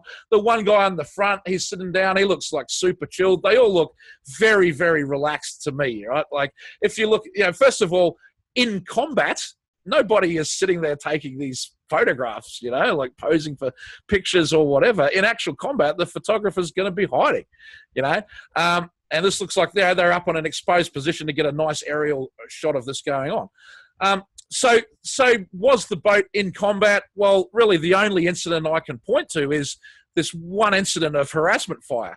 So then the next question is, well, was this guy on the boat during this combat incident? And we'll move to that in a second. But I want to say one of the other things that the boat was involved with that come from a former crew member is when they were in Subic Bay in the Philippines. I've got a picture down there of aircraft carriers. So there's the USS Enterprise. It's the middle picture on the right, which was the largest aircraft carrier ever made, still one of the biggest ships ever built. And then the Marcab is pretty close to that. It's the fourth largest vessel in the picture, but it's about half the size of the Enterprise, right? So you wouldn't send it to combat, but what they were doing is that they were installing new cryptography satellite communications information into these boats and aircraft carriers at Subic Bay. So now there's an angle to this mission that why was this third repair ship sent into Vietnam anyway? Because it only relieved the two operating Vietnam repair ships at the very, very end of its mission. So, what was it doing? And it turns out it was putting in this advanced cryptography equipment. So that's like a SIGINT mission. And as well, it was doing this psychological operations, which is a human mission. So these are maybe some signs that there was some intelligence community work going on this repair ship. This repair ship also had a computer on board in like 1964 to have an at-sea computer. Like, that's very, very unusual. Why does a repair ship need a computer in the first place? And looking at, there were two captains while Michael was on this ship that are of particular note. One of them, Captain Gibson, he was the commanding officer of Naval Reserve Training and the director of Naval Reserves. And after he was on this repair ship, he went straight to be the special assistant for reserve affairs for Undersecretary of the Navy. Now, that wasn't on the basis of all the combat repairs that the ship did, because it really didn't do any. It never even went to the war. So, and was it because they did such a great job at painting schools that this guy goes and gets a promotion? Or was it the intelligence mission, And then the other guy that they had before him was a guy called Captain Hopner, who was a signals and communications specialist, and he was in charge of public relations for the entire 7th Fleet. So the Navy decided that although, doing public relations was important, it was more important to paint some schools, get their PR guy on their third repair ship and send them away. I mean, again, both of those things don't add up in the light of logic. There's something else going on. And when you know that they were installing the satellite equipment, I think that's a sign of intelligence work. So now to speculate, because this statement that, he's the seventh son born of the scion of a seventh son, it's never been explained. So I'm going to postulate an explanation. He was in the 7th Fleet, right? And so if he left the 7th Fleet and he went into the Naval Reserves, and his boss went into the Naval Reserves as well for the Secretary of the Navy, the SON, then you could see how that's sort of like the 7th son of the 7th son. But you've also got the 7th SOG, which is Special Operations Group or Psychological Operations Group. And the 7th Psychological Operations Group that was at the Presidio, where Lieutenant Colonel Michael Aquino was the Deputy Director of Reserve Training for Military Intelligence Reserves, that actually came out of the SOG in Vietnam. So how does someone bilocate and have the ability to be in two places at the same time? Well, if you're military intelligence in the Naval Reserves, you can appear at Burning Man as a neon sign maker that makes signs, but you can also appear at the debriefing back at the Naval Command Center as a naval officer with intelligence training. And you're playing both roles simultaneously. So, did he go back from his combat mission and then go into this dual role as an ONI reserve at a civilian desk at Fairchild? It would make sense why Fairchild Semiconductor, who 2/3 of their business was supplying the military government, why they would want to hire this guy who had field experience installing the cryptography equipment. He doesn't need a college degree. He's worked on the gear. We need that guy. Sure, that makes sense. And then what did he do? Secret missions for 14 years? Or that makes sense as well. Otherwise, what else did he do? So just moving on to prove, was this guy in Vietnam when his boat, the Markhab, was in this incident of so-called combat? And this is from a service record retained by FOIA request from a professional military researcher. And it says that he was his date of service ends April 21st, 1967. Transferred to the Naval Reserve Manpower Center at Bainbridge, Maryland. So that looks to me like he left the boat, entered the Naval Reserves, and went to work for Fairchild. And here we have, during the Vietnam War, USS Markhab was in Vietnamese Counteroffensive Phase 3, 3rd to 22nd November 1967. So even if you accept that them firing 86 shells of harassment fire was being in combat, there's no way he was on the boat then, according to his military record. So his claim of being a combat veteran in Vietnam is a lie, which is stolen valor, unless actually he was a secret agent and he'd returned to Vietnam in complete undercover missions and then was in the line of fire. However, there's no evidence to suggest that at all. I think the evidence points much more likely that this guy joined the Naval Reserves. So the other question is, why was he a fugitive from the police? And now this is from the book This is Burning Man by Brian Doherty. Michael was a former computer industry entrepreneur, old enough to have been part of the drug sex ferment that made the 60s the 60s. He has a long history of being involved in adventures designed to turn on the world. He once told a gripping tale about being pulled over and charged with possession by Texas cops many years ago. It turned into a comic adventure chase scene in which he's taking out fences and keep right signs are peeling over his hood like strands of overcooked spaghetti. And he's throwing himself in ditches and spending 3 days running through fields for his freedom. He knew they'd have killed him if they caught him. He hired a good lawyer and it all got straightened out well enough. So this is the only story I can find anywhere in the history of Burning Man or this guy that suggests why that when he says he's a former federal fugitive, here's a story of him being a fugitive from justice. Now, why is it federal? Did he cross state lines in this escape? Was there federal agencies involved? The other thing is, okay, he's been pulled over for possession, right, by the cops. Now, you'd think that might mean he had a joint in the ashtray or something. What quantity of drugs do you have to possess for there to be a 3-day manhunt for you?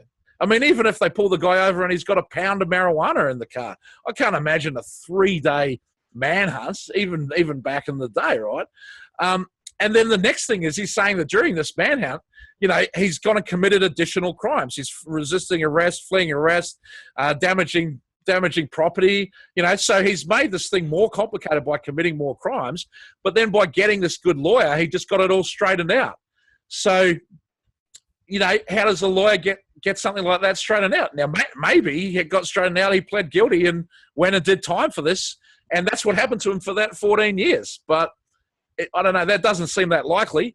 We've got a photo of them there posing in front of the Victor Masonic Club for Masons only. And it seems a lot more likely to me if you're in trouble with some good old boy cops and you want the law bent in your favor, you turn to the secret society who pulls some strings and get you out of trouble.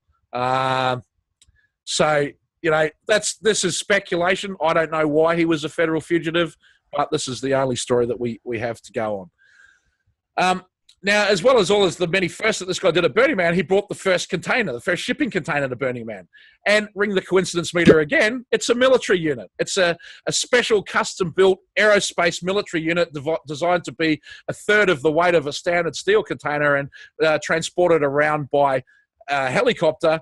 And it was used in Vietnam, most probably for psychological operations. So the first shipping container at Burning Man, yeah, that's a military unit.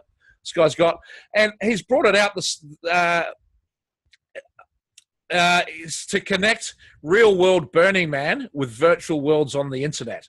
They named it Zero after a character in Rollerball. The central brain, the world's brain, fluid mechanics, fluidics. He's liquid, you see. His waters touch all knowledge. Now, this is very similar to in 1998 when Google was launched basically at Burning Man, that they brought out this thing, the nebulous entity, which was, connecting all of the world's knowledge into a central brain and search engine. That was also tied to Army Reserve recruiting. This thing here, it says, Dr. Danger's time-traveling medicine show, everything you see and more. This is a painting that's hung on the side of this military container. If you drill into this, it says everything you see and more. Well, there's a UFO there. There's a big radio mast antenna, and it's broadcasting a spiral. And if you remember back in the days of Alex Jones, he used to have those spinning spirals behind him when he talked, a mind control symbol. So that's kind of a symbol of mind control coming out of the official transmission tower. He's got E = MC squared. He's got two clocks, one of them set to 4:20, and the other one is set to 555, obviously 5, the number of the Pentagon, and also a satanic number. They've got an eyeball with wings, the all-seeing eye. There are also 5 stars on this image. Again, that Pentagon and satanic number. The sun and the moon, occult, and time traveling, and a medicine show.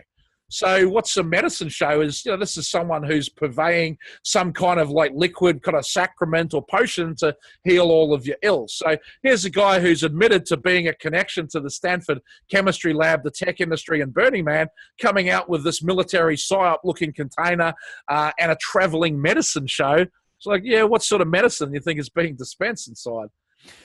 Joe was doing some research on that top hat theme as well, and of course we see him there wearing a top hat. But yep, and Crowley was wearing a top hat, and this guy wears top hats on many different occasions. Right, and Jerry Garcia was often seen wearing a top hat, et cetera. So this seems to be part of the symbology. Yep. I wouldn't surprise me in the least. And then also in this container, they have this machine. They have an electric thinking machine. So, he's not kidding about this being the world's brain. He's just like, and look at all the antennas equipment sticking up from this container. It looks like it has functioning and operational electronic equipment in it, including an air conditioner. So, yeah, there's some sort of sophisticated stuff going on here. And then I just want to wrap up on this guy talking about his ability to bilocate, because this comes from, not only does it come from Crowley, but it's also connected to the Presidio once again. So we've talked about how the Stanford Research Institute and the Church of Scientology were working with military intelligence at the Presidio on these remote viewing type of projects, such as Grill Flame was one of them, but also Project Scan8 and Project Stargate. In this project, Grill Flame, being conducted at the Presidio, they were attempting to bilocate. So this guy's saying he has the ability to bilocate. There's a coincidence. There's an ex-Navy guy, very likely to be reserve intelligence, very likely to have come up with the name Burning Man from the CIA Burn Man document destruction thing, involved with these Presidio projects, or wanting to drop the hint that he was involved by putting this word bilocate into his resume. And if he's not trying to drop the Presidio hint, perhaps he's talking about Crowley, who was reported to have this magical ability. And then on the Cacophony Society, it's a social organization for eccentric individuals. It provides an alternative for those who don't want to fit into normal society. Now, it's interesting that he thinks about it this way, because the Cacophony, their own newsletter and materials didn't really describe it that way. But this is basically, let's find the freaks and misfits and give them something where, they could feel like at home, and then they'll go along with these crazy kind of hijinks. And if anyone looks into them, they really seem to be total weirdos. And Burning Man's taken this aspect of Burning Man, radically include the freaks and misfits. They still see that as a very, very core part of their DNA. And now that it's got very glamorous, and you've got Victoria's Secret models wearing next to nothing and incredibly elaborate outfits, Burning Man's like, oh, no, we don't want that. Any other promoters in the world will think, yeah, that's great. We've got a nice crowd now. Joe Schmo in his basement who can't get a date, if he stays home, it will be no great loss to us. Burning Man would much rather have the Joe Schmoes and new ones, fresh meat coming through this machine all the time. So they're proving that creative individuals can exercise a wider variety of expression and still remain a cohesive social group. Well, that doesn't really sound like a great idea for recreation to me, to prove social grouping. So who are they proving this for? It's a project for somebody yet again. So he's also said in the Reno Gazette Journal, when we first came out to the desert, we came through Gerlach, and the locals would see all these characters with tattoos, purple hair, and piercings everywhere. Going to burn this wooden man in the desert, and the first thing they thought is they're a bunch of Satanists. And then later on he says, well, we had guns and we'd have shooting events and invite the locals. And Nevada's a frontier. When we invited them to go shooting, they have a lot of fun, and they think maybe they're Satanists, but they are Satanists with guns, so they're okay. Now, this is, people think, well, this Outtrim guy, he's making up that Burning Man's anything to do with being Satanist. Here's the founder of Burning Man saying to the press, we're Satanists. It's like, he could have said they're occultists, or they're freaks, or they're deadheads, or he could have used any word, but he specifically repeated the word Satanist 3 times. And that's how they were seen by the locals. I've got a picture here of Satan's Throne, which was at Burning Man last year. A few people sent me Instagram shots and stuff of that. And, the satanic element is absolutely still at Burning Man today. It's still there. You don't have to look very hard for it at all. I've also got a picture of the Burning Man burning, and you can see in the frame there is that shape of the double cross, which may not necessarily be a satanic symbol. It may just be an occult branch of Christianity. I don't know if you know anything about that, Jan. Yeah, I know. I don't see it in the image, though. I'll have to stare at it. Yeah, well, wait.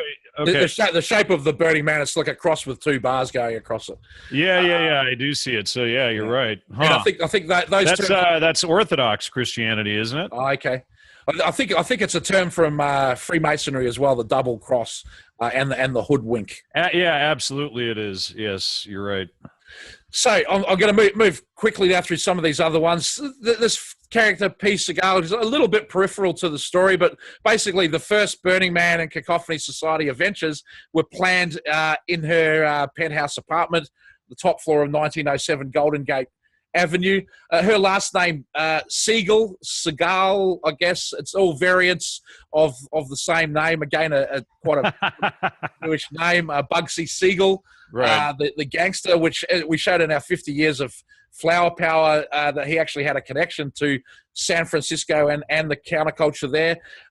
And this lady was also hanging out in the North Beach scene with Allen Ginsberg and Gregory Corso. So it's an indirect link, but that is a connection between Cacophony and the Beats.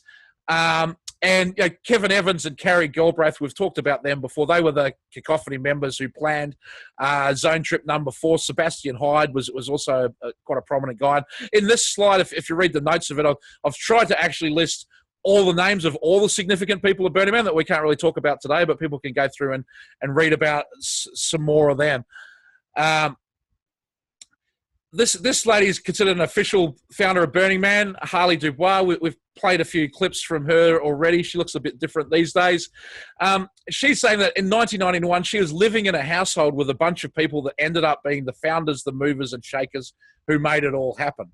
Now, from what I can piece together of the history, the only household that possibly could have been was this lady P. Segal's house where the Cacophany Society excursions were planned. So these shakers and movers that made everything happen at Burning Man were living in this household. That isn't any of the official founders. That isn't. So that's a clue that there were people making this Burning Man thing happen beyond what we're officially told. So she didn't go to the first one. They came back all dusty, decided to go for the second one. She said, I've never actually been to Burning Man. Ever since my first year, I have worked the event. That year, I was serving breakfast to the crew, so I've never just been a participant.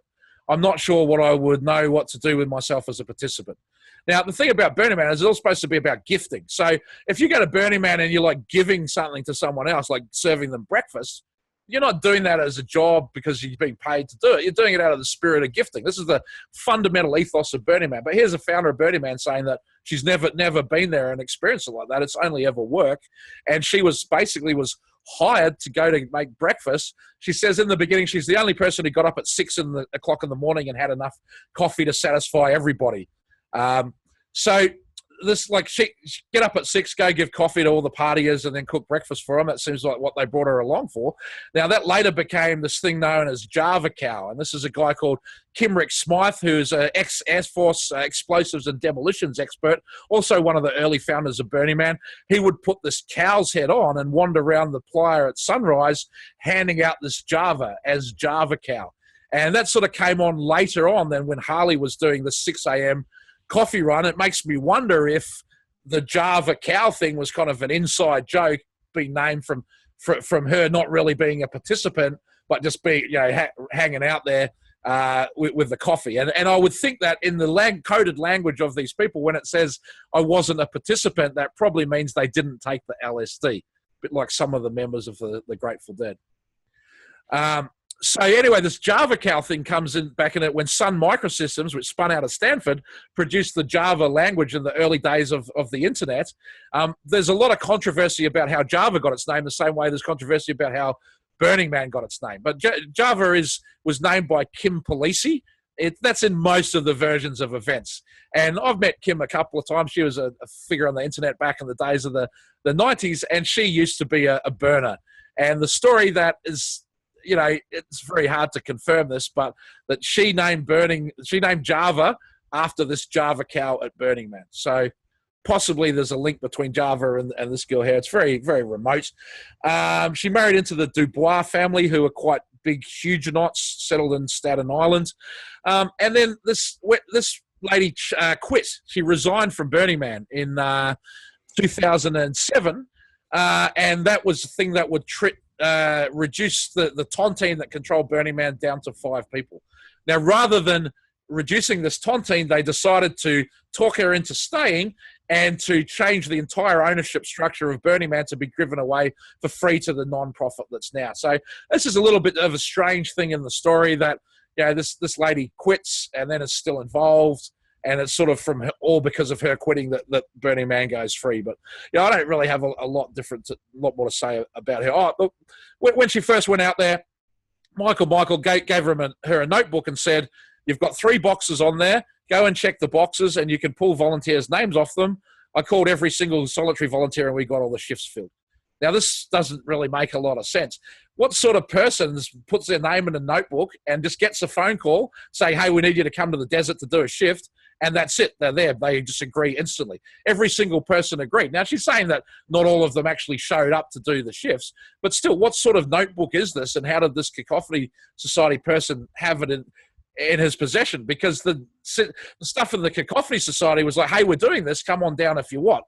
It wasn't come down and do a shift. We need you to do this. So that's a very interesting magical notebook that this guy had that she came into possession of.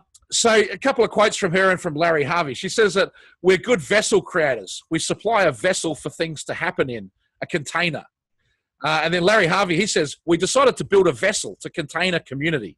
We realized we had to create a real city. if you look at the newsletter in 97, it's one big propaganda sheet for community. That's when the litany began. Community, community, community. People grabbed onto it. So in 1997, they've started propaganda to create this as a community. And then Harley says, we don't use the word festival when we talk about Black Rock City and the Burning Man event. Festival implies something organized around commerce, and of course, Burning Man's not commercial. We've always called ourselves the project. We never really knew what we were going to be, we being the 3,000, 5,000 people it takes to make the secret infrastructure that makes this crazy thing happen. We're very good at being very discreet. We set it up and then we watch what happens in it. We pay attention and we nurture what is the good to the best of our ability. That weaves the 50,000 people who show up. So this language here, vessel, container, weaves, we're very discreet, secret infrastructure. This is all, occult sort of language that they have this magical occult container, this vessel, and they want to bring in all the energy of Burning Man to this container. And I have a clip about that. Let's play that now. The real thing begins in this moment. So what we have this year coming is 60,000 people. And those people are all going to be affected. You people here today are the people from this moment on that creates the framework and the cauldron that will cook their souls. Okay? You're creating that cauldron. And so I hand this off. I hand this spike, the city, everything to you. It's dedicated to you and this moment going forward and the effect that we'll have on the world. So that guy who's laying in the golden spike to begin Burning Man and to create the cauldron to cook the souls of all the burners, that's Will Roger, and this is his wife Crimson Rose, and she was attending Burning Man for a few years before Will. She lights the cauldron. It literally is a cauldron. There's a picture of it there, and the name of the cauldron is El Diablo, the she-devil. So they light a cauldron named the Devil to cook the souls of all of the burners. And this isn't something that stopped in 1996. That video was from their Spark movie about 3 years ago, from the trailer to it. So, they still see Burning Man as a cauldron to cook the souls. You don't have to sign a contract selling your soul anymore to go there. This lady, Crimson Rose, her background is basically an art model, dancer, and choreographer. She first went to Burning Man in 1991. She's responsible for the big elaborate fire dancing occult ritual that happens before each Burning Man, basically the opening ceremony. And her name, Crimson Rose, comes directly from Crowley, and I'll get into that on the next slide. But it's also the same. It's a fake name. It's not a real name. Most of these people use false names or aliases. But it happens to be the same name as her husband's former boss, Colonel Richard Rose, who was an advisor to the CIA. And we'll get into him a little bit later on as well. But there's a coincidence. It's the name's from Crowley 1. The name's related to a CIA guy that was her husband's boss. That's two coincidences there. The fact that the cauldron's called the Devil, I think that's even beyond being a coincidence now. That's inherent in the event. But she says, to me, that was really the journey of magic that I discovered, not only within myself, but in fire dance itself. In those days, everybody danced, but nobody danced with fire. What burners now enjoy out on the Esplanade is an evolution of many ancient dancing-based traditions, which only became more tribal once flames were introduced. I don't do poi and I don't do staff. My dancing is really handling torches in a bowl of fire, dipping them into the fire and laying that on my body. Sometimes called fleshing, this technique has been passed down through tribal civilizations for generations. It's sensual and intimate and sparks a very special rapport with fire, both for the viewer and the performer. No native revivalism there. Yeah, well, exactly. It's all the neo-tribal and the pagan. And fire magic is a form of magic. There can definitely be use of fire in white magic, but when you're getting into this fleshing and the sensual feeling of laying the fire on your body, and there's even elements of sadomasochism in that. If the fire is searing your skin and you're feeling a tinge of pain and sensation, This is very much black magic and Satanism, the flesh and sensuousness. This is the occult person of Burning Man. She's like putting on these black angel wings and going to light the man. You can see in the photo, the black and white photo here, Rose's fire. She has this magnifying glass and she's like casting her hand like a spell. They light this devil cauldron with the rays of the sun. The guy Larry Breed, who came up with Burning Man being in the Pentagon trash fence, he created a polished disc that they now use to focus the sun's rays. So this is the very, very much occult part of the symbol is this fire ritual, and it comes from her. And so her name coming from Aleister Crowley and her being an occultist is, that's obviously beyond just a coincidence. And it's specifically taken from one of Crowley's black magic rituals to summon an elemental spirit. Now, John Dee, who's a predecessor of Crowley, he's kind of the founder of British intelligence. Right. And also the Queen's first spy. And so we're seeing this again. Somebody that Terence McKenna worshipped often. Yeah. I mean, all these guys, they worship Dee, they worship Crowley, But they're all doing the same stuff. It's intelligence agents, secret societies, summoning demons and pentagrams and stuff like that. And so Crowley has reinterpreted John Dee channeling the Book of Enoch in his own book. And, it's another thing to note. Dee, Crowley, and Aquino, all military intelligence, they're all channeling these interdimensional beings. Crowley's one was called Lamb. Aquino's one was called Set. I guess Dee's one was called Enoch. And, it's the self-transforming machine elves that the McKennas of the world like to talk to as well. Exactly. So I won't read the whole thing. I'll just read a couple of highlights. "O mother, wilt thou never have compassion on the children of earth? Was it not enough that the rose should be red with the blood of thine heart, and that its petals should be 7 and by 7? Now, that's significant because San Francisco is known as the 7 by 7. And Crowley is known to have visited San Francisco at least twice in 1900 before the big earthquake and again in 1915. So Crowley, in writing this, very well may have been aware of San Francisco being known as the 7 by 7. I don't know, there's probably occult, Kabbalistic, geometria kind of things tied to that 7 by 7 as well. But that's an interesting coincidence. And so there appears immediately in the ether a tremendous column of scarlet fire, whirling forth, rebounding, crying aloud, and about it are 4 columns of green and blue and gold and silver, each inscribed with writings in the character of the dagger. And the column of fire is the dancing among the pillars. Now it seems that the fire is but the skirt of the dancer, and the dancer is a mighty god. The vision is overpowering." And then a little bit later, "I am the mighty sorceress, the lust of the spirit. I lick up the lives of men, and their souls sparkle from mine eyes. Now it is clear what she has woven in her dance. It is the crimson rose of the 49 petals, and the pillars are the cross with which it is conjoined." So, she's taking her name, Crimson Rose, from an Aleister Crowley magical demon summoning spell about a fire dancer with the power of a mighty god who wants to, lick up the souls of all beholding her fire as a mighty sorceress and weave it together. And you'll see that. Go ahead. I was just going to say, is there a reference there to the Rosicrucians as well, with the rose and the cross and everything? I would say absolutely, and that's probably where Crowley was going with this stuff. But that's very, very interesting that this sort of language, not only you could say, look, in the early days, maybe there was some Wicker Man stuff, maybe there's some Church of Satan guys went to Burning Man or whatever, but now it's a big corporate thing. None of that's still there. But as you can see, not only are these satanic elements there, but even this language, this occult language of weaving souls and stuff like that, that's still there as well. And let me play a clip of that. Boy, what does the man represent? I think he represents all of us. He's the collector of all the imagination and all the energy, and he consumes it all year long so that he can literally burn up like a phoenix.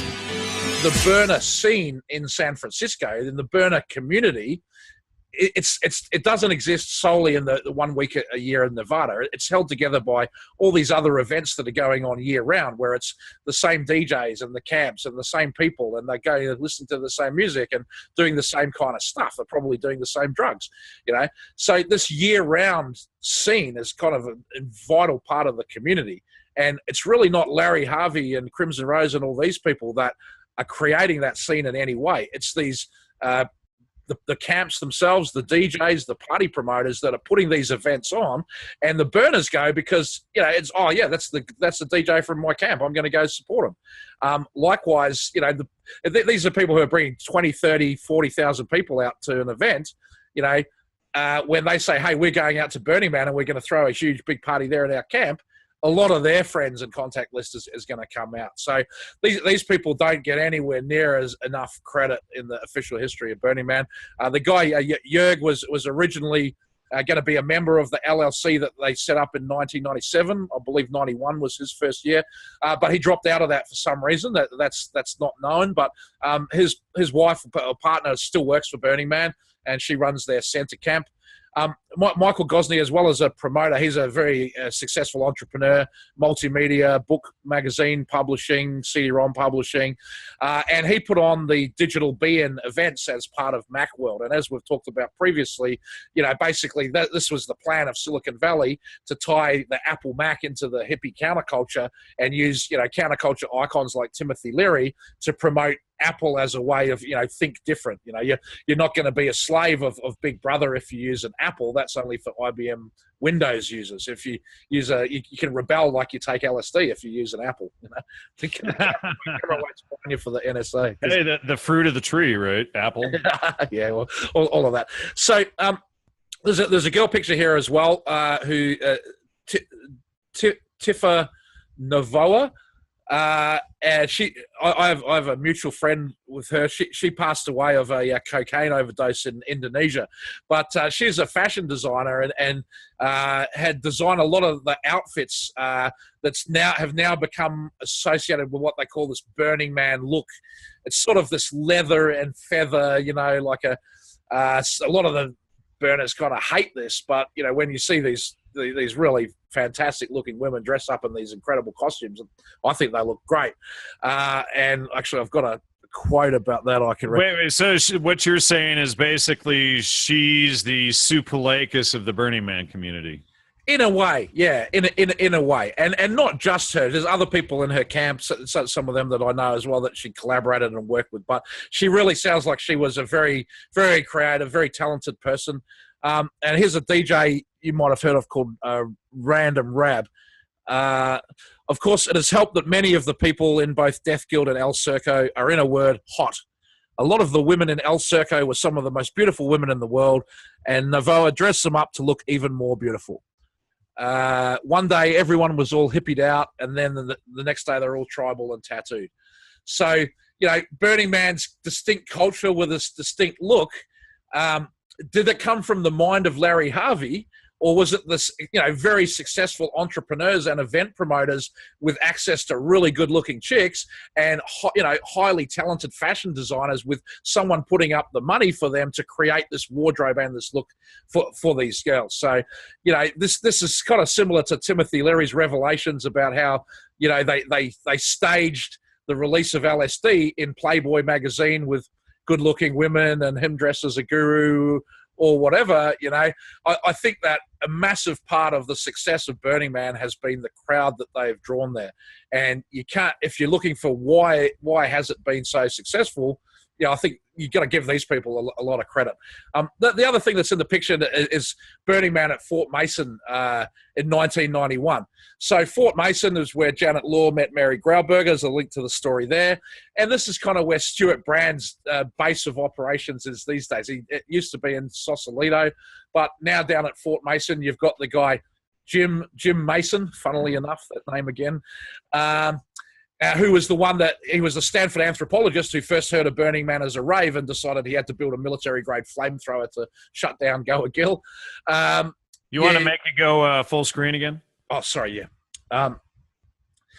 So Stuart Brand, Howard Reingold, Xander Rose, also from the Sausalito houseboat community, who I believe was, you know, making art cars of that for Stuart Brand and this crew, and then Kevin Kelly, the Wired magazine editor. So 1991 is about the time that Howard Rheingold got involved with promoting Burning Man in the Whole Earth catalogue, or whatever it was called back then.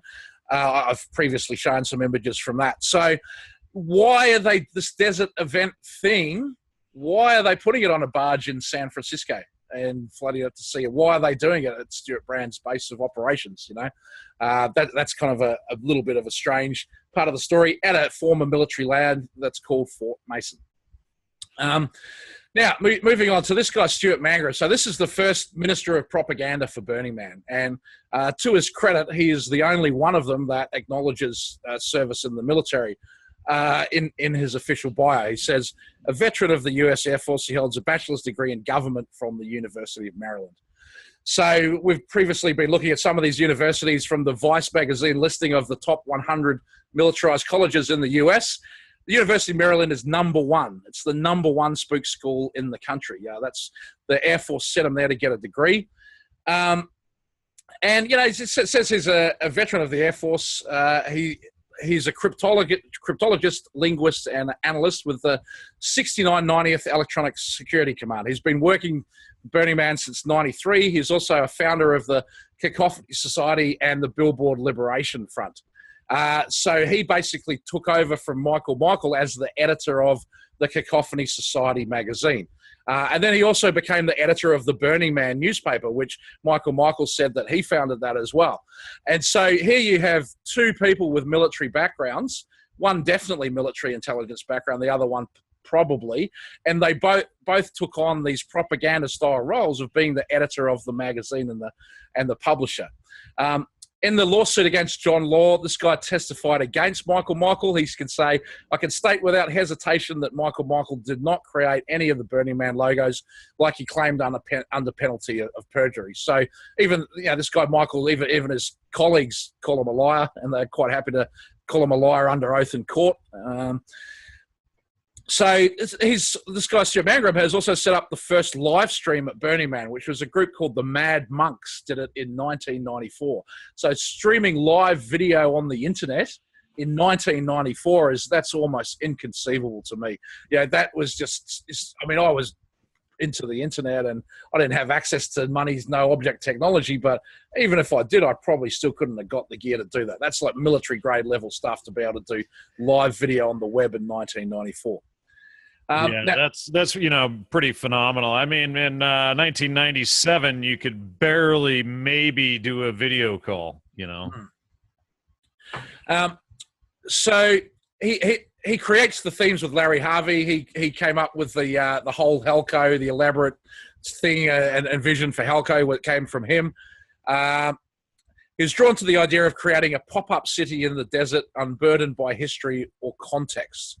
And more recently, he's been lecturing in psychogeography, the psychogeography of Burning Man at the California Institute of Integral Studies, like a think tank. Now, this concept of psychogeography that he was talking about is what we've talked about in earlier shows with like this idea of the democratic surround, that by gestalt, when you are immersed in a thing like Burning Man, there are a whole bunch of messages and things delivered to you subconsciously that sift in and affect you in ways that may not be immediately obvious, because, you know, like the medium is the message, the space itself is the message. So that's the psychogeography, I guess, is using a physical space for the purposes of mind control. When he first met Larry Harvey, he posed an intriguing question: what are the absolutely essential elements of city life? We agreed very quickly that there were three: bathrooms, a good cup of coffee, and a newspaper. So he's basically first met Larry Harvey, quite possibly a context outside of Burning Man, and he said, hey, we need a newspaper, because he's come in and, you know, from his first Burning Man, he's making the newspaper for them. So, I don't know, is it just his spontaneous gift of art, or was there something more to that? Now, it says here from his LinkedIn profile that he was in the USAF from 1979 to 1988, 9 years. But when I got his military records from the FOIA, it says he was only in his dates of service March 1983 to January 1987. And then a couple of things that came with the FOIA request were actually related to his medals. And so the information in the medals say July 82 to March 83, and then March 81 to September 84. So he did some mission that ended on the 25th of March 1983, for which he was awarded the Air Medal with the 1st Oak Leaf Cluster. And then according to the military, the day after that is when his service began.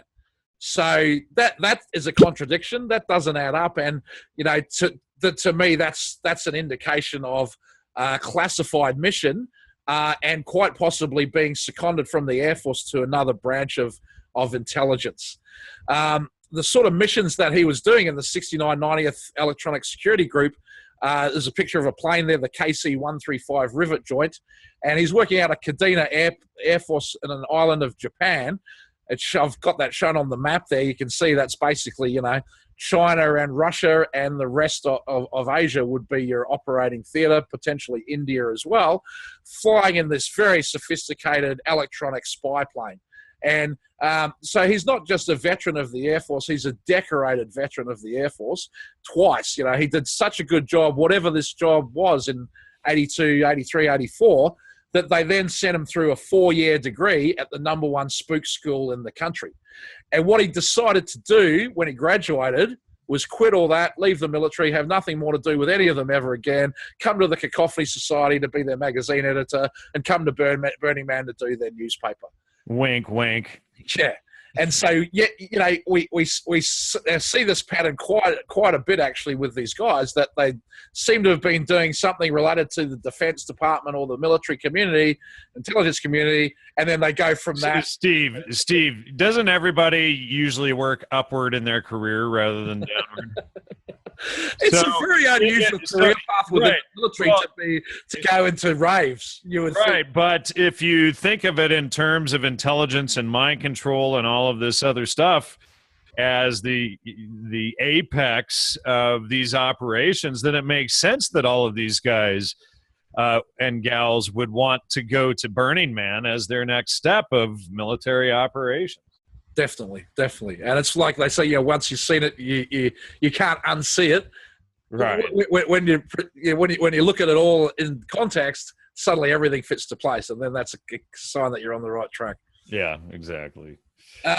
So University of Maryland, not only is it the #1 spook school in the country, but it's also the home of IARPA. So IARPA is the Intelligence Advanced Research Projects Agency, just like the Pentagon set up DARPA to do advanced military research projects. They also set up IARPA for the intelligence community to do research projects. And, you know, I come back to the question I've posed before. If it's the Burning Man project, it's a project for whom to do what? You know, what's the budget? What are the deliverables? And, you know, coming out of the school where the projects agency is, coincidence again there. Here's some of the comments that Stuart Mangram's made about the Burning Man project. He said when he first heard of it, it sounded a little bit scientific, a little bit social control-ish, and a little bit Alan Parsons. Perfect. Now, Alan Parsons, he was a sound engineer on the Dark Side of the Moon, and he went and released some of his own music under a thing called the Alan Parsons Project. But his most famous song probably it's called The Eye in the Sky. Because I am in the eye in the sky. I'm the eye in the sky looking at you. I can read your mind. I am the eye in the sky looking at you. I can read your mind. I am the maker of rules. So when he's saying that the Burning Man sounded a little bit Alan Parsons, and he's come from where his job was literally being the eye in the sky for the Air Force Security Command, what does he mean? And then when he's heard that Burning Man sounds scientific and social control-ish, well, he got involved with Burning Man in 1993, which is like the 4th one in the desert.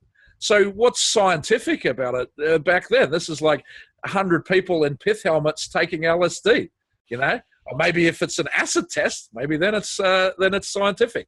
And then what's social control-ish? Because if you listen to what he says as Minister of Propaganda and now Director of Education for the Burning Man Project today, he says that we're social engineers. You know, we use public shaming to change people's behavior. So they're very much into social control today. But, you know, when he first heard of it, it was a scientific social controller's project that reminded him of the eye in the sky. Here's another quote. Larry can describe it in very spiritual terms, likening it to the ancient mystery cults, where sensory dislocation and communal exertion bred personal epiphanies and a direct experience of the divine. There's the ancient mystery schools once again. The notion that Burning Man is only as spiritual as you make it represents an uneasy compromise between the extremes of religion and art. It's more than a party, but less than a faith. It suggests that the event's organisers are morally superior to showmen, but relieves them of the odious responsibilities of the priesthood. Burning Man has many of the trappings of pre-Christian religion: idolatry, flaming sacrifice, trance dancing. And so this is the ideal thing for the Satanists to basically say, look, it's the religion of no religion. Let's look to religions that people like, take any elements they have, throw it in our thing, but there's no real dogma, so hey, it means nothing to worship us. But in fact, it does mean something, because you're walking away from the other dogma of the nuclear family and the Judeo-Christian values of our civilization towards these more satanic values. And then another quote, Larry's intelligent, quick-witted, and a near total stranger to the work ethic. A charming man who has known the poverty of labour and aspires to never work another day in his life. Larry really wants to be a genius, and perhaps he deserves to be, but passion and rhetoric are no substitute for substance. He happened onto a big idea, and he's writing it for all he's worth, but he doesn't own the idea any more than a surfer owns a wave. So this is someone that's, you know, been one of the closest collaborators with Larry Harvey over the life of Burning Man. He's saying that it's somebody else's idea, and Larry's just riding the wave. So that's one thing. But also, what is the big idea then? Because if he happened onto the idea of throwing a dance party, well, others have done it, or an art event or whatever. And if his big idea is that we're going to be burners, and we're going to have all these different events around the world, well, it hasn't really become a big idea. It's only this one party in the desert that really is that they're riding like the wave. Now, I mentioned also before the guy Paul Addis and the BlackRock intelligence operatives that he was working with when he hung balls on the man and then set fire to it early. Here's a photo of him posing with guns with Stuart Mangrum and also another guy, Scott Beale, who founded the Laughing Squid website. And these guys are all part of the Church of Subgenius, yet another one of these Cacophany, Discordian, offshoot. Absolutely. That's, what's his name? Bob Dobbs. I've had some interactions several times with that, another intelligence agent.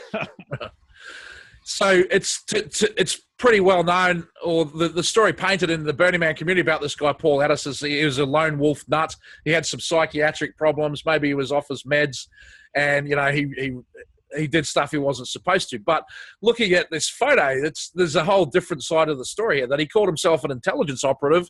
Here he is posing with someone who actually was an intelligence operative in his military record. And then the other co-founder of Burning Man, Chris Radcliffe, that was written out of the story, he was very close friends with this guy Addis as well, and put up thousands of dollars to bail him out of jail. So the fact that this guy actually seems to be like pretty deep friendships with some of the earlier founders of Burning Man is an intriguing angle to the story for burners that I really don't have a big explanation for.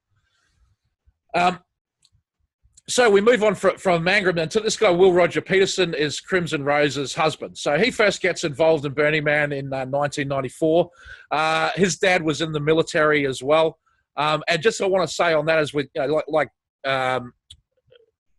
Dave McGowan's pointed out about the parents being in the military. I mean, that in itself doesn't prove anything. And my dad was in the military. Doesn't prove I'm an agent of the military, but it does. Sure.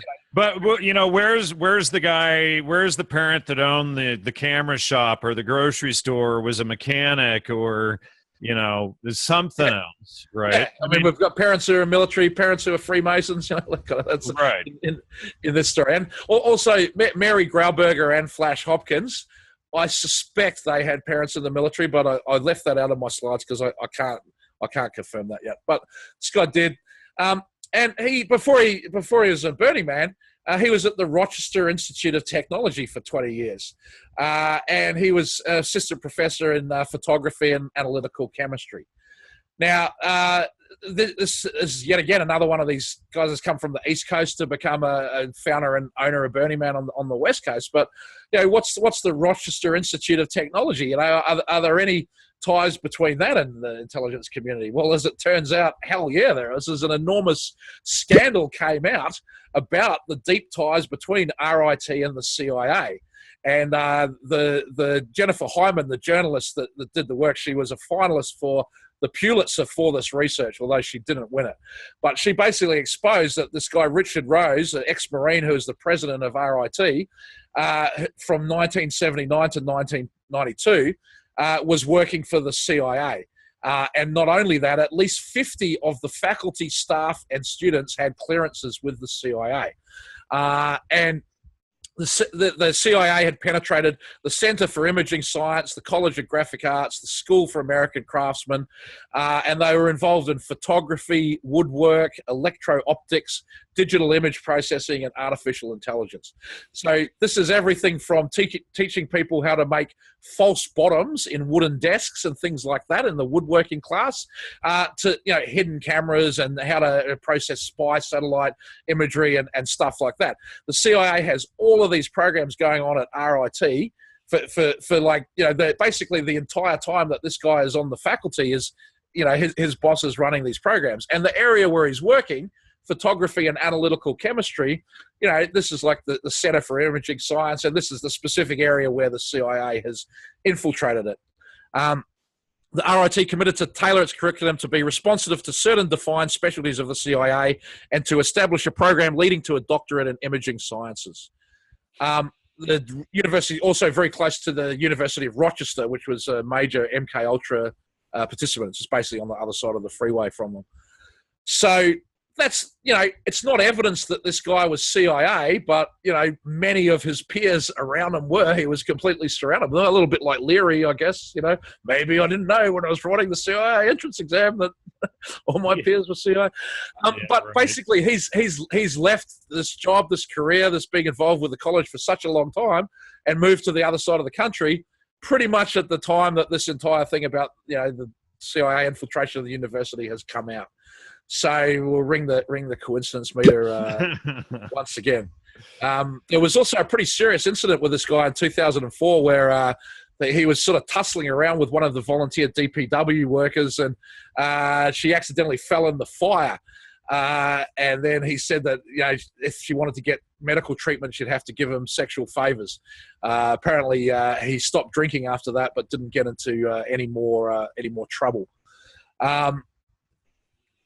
Now we move on to Marion Goodell, who she got involved in Burning Man in 1995, and a lot of the people in the story have kind of played peripheral roles, but she's really played a central role. Like if anyone was going to be highlighted as the brains of Burning Man, I think that you could probably point to this lady. I think she's done a really good job. Her first burn was 1995, and then she basically appears on the scene as Larry Harvey's companion. That's her choice of words for it. And almost immediately becomes one of the directors of Black Rock City LLC. So that's kind of a strange happening. To me, her and Larry being boyfriend and girlfriend never really seemed that legit to me. It seems a little bit more of a cover story. And Larry Harvey he loves to wax loquacious. He's very well read. He knows a lot of interesting little tidbits and stories, and he could spend 10 minutes answering a 5-second question. And by the end of it, you'd have no idea what he was talking about, what the question was, or where the conversation had drawn. So that's in some ways, for the type of people that the CIA and intelligence community like to use, that's kind of a useful kind of frontman type of role. Put him there, everyone can be fascinated with what he says, but no one really knows what he's saying. Meanwhile, you have someone behind the scenes, pulling the strings, controlling the messaging. And certainly this lady come in very focused on the messaging of Burning Man. And she's sort of only recently become the CEO of Burning Man, like only in the last 4 or 5 years, but really practically almost from the time of her involvement, she has been running it. So she's sort of like very slowly and stealthily kind of moved up to formalize that role and get the title, which is kind of unusual behavior in the corporate world. Usually people are, it's political, and you want to grab that title and give yourself the title and make sure everybody knows that you're the CEO. Marion, she has a degree in creative writing and a degree in photography. So how that helps you run a $40 million, 70,000 person city in the desert, unsure, unless the whole thing's kind of driven on propaganda, in which case you probably, it's good to have a degree in creative writing. She grew up in a pretty wealthy elite family. Her father had a private rail car called the Dagny Taggart, and there's a couple of pictures of it there. I've met a few people with private rail cars in my time, and it's kind of equivalent to having a private jet. You can attach these things to the back of an Amtrak and go basically anywhere in the country that Amtrak travels, and what a way to go. So, most people didn't get the experience of growing up with a family with their own private rail car. It was called the Dagny Taggart, which is very interesting if you've read Ayn Rand's Atlas Shrugged. Dagny Taggart is the protagonist of Atlas Shrugged, and she's this brilliant red-headed woman who's highly intelligent and masterminds the business and everything like that. And the Goodell sisters are intelligent, successful, red-headed woman. You can see why they would relate to that role model. Now, an interesting thing about Ayn Rand is that Anton LaVey said that the Church of Satan is Ayn Rand with trappings. So he basically took her philosophy of objectivism and put some ritual around it. Ritual and costumes and a bit of hint of magic and the occult. And that's what the Church of Satan is. And so if you say to most burners that have been to Burning Man 3 or 4 times, oh, that's all about Satanism, that say, oh, no, that's crazy, there's nothing like that. And they're probably thinking of Luciferianism, actually worshipping the devil. But as we tried to explain before, Satanism itself is really not that different from atheism, and it's really not that different from Ayn Rand's objectivism. And if you went to burners and said, well, Burning Man's a lot like Ayn Rand, I think many of them would say, oh, yeah, for sure. There'd be absolutely no hesitation, not realizing that the head of the Church of Satan said Satanism is Ayn Rand.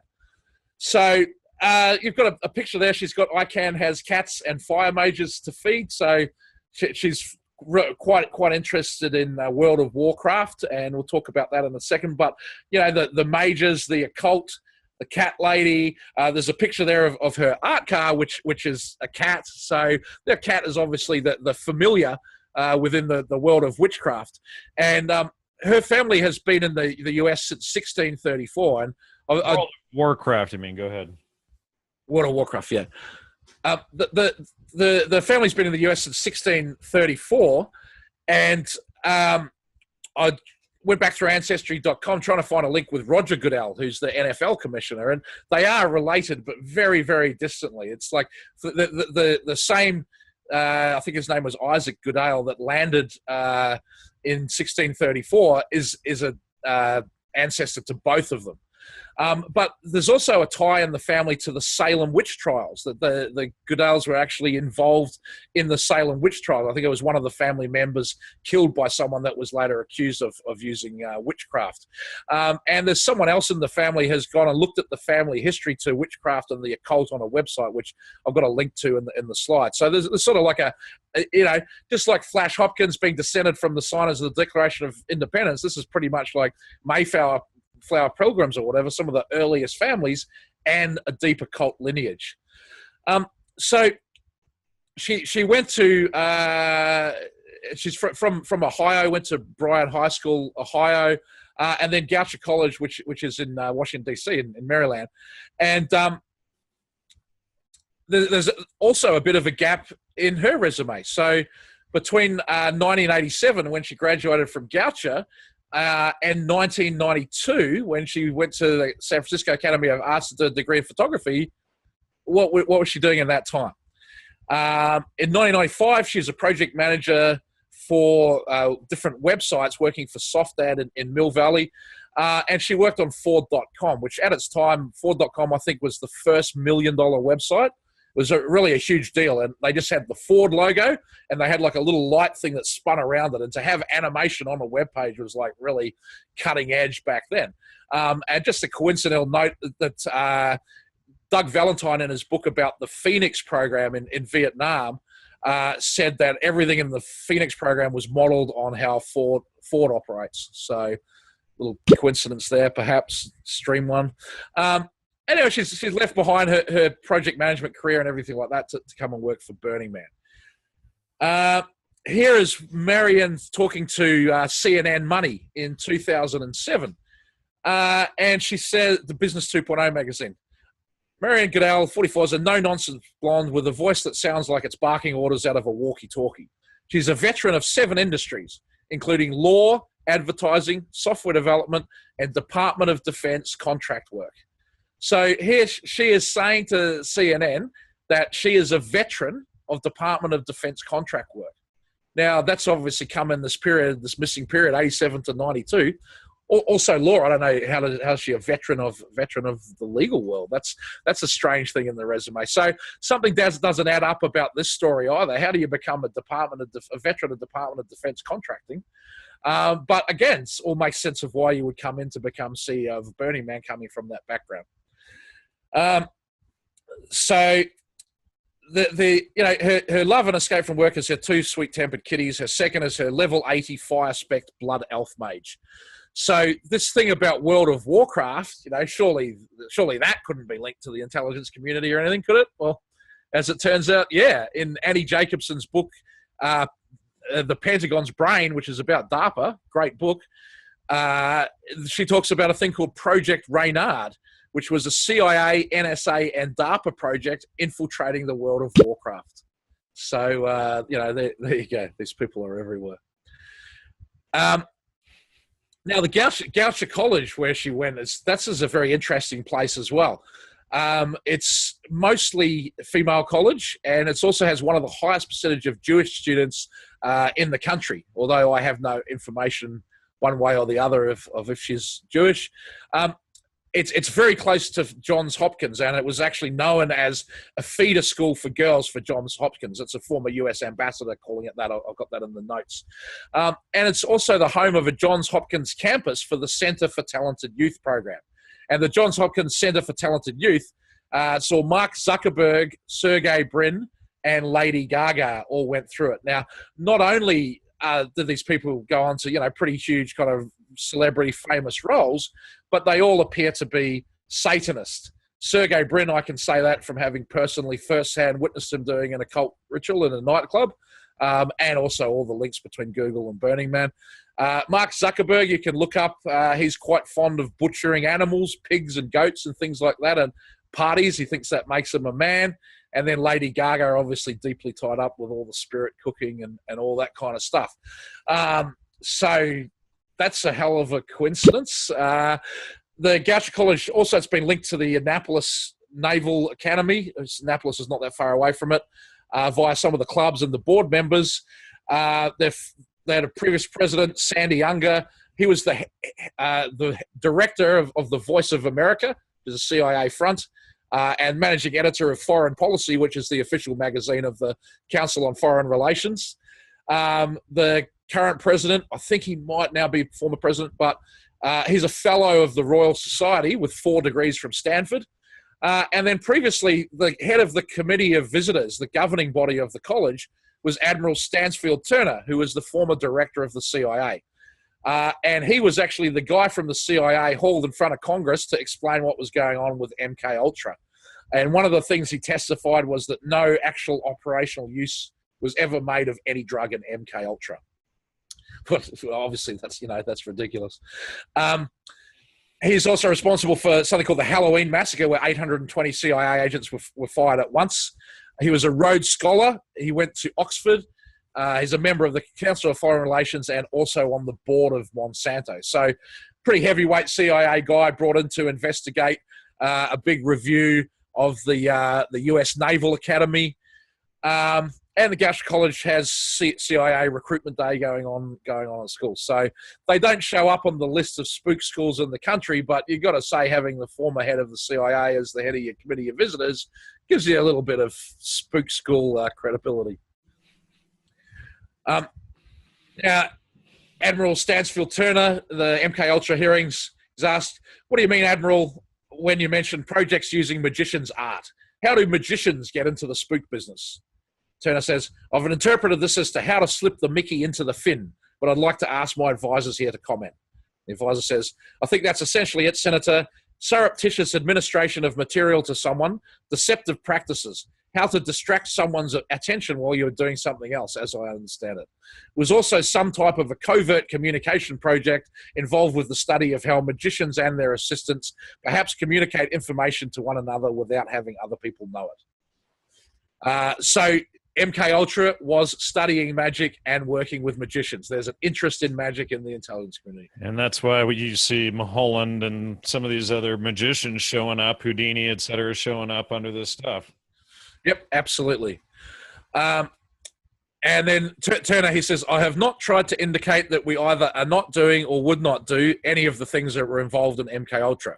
But when it comes to the witting or unwitting testing of people with drugs, that is certainly verboten, but there are other things.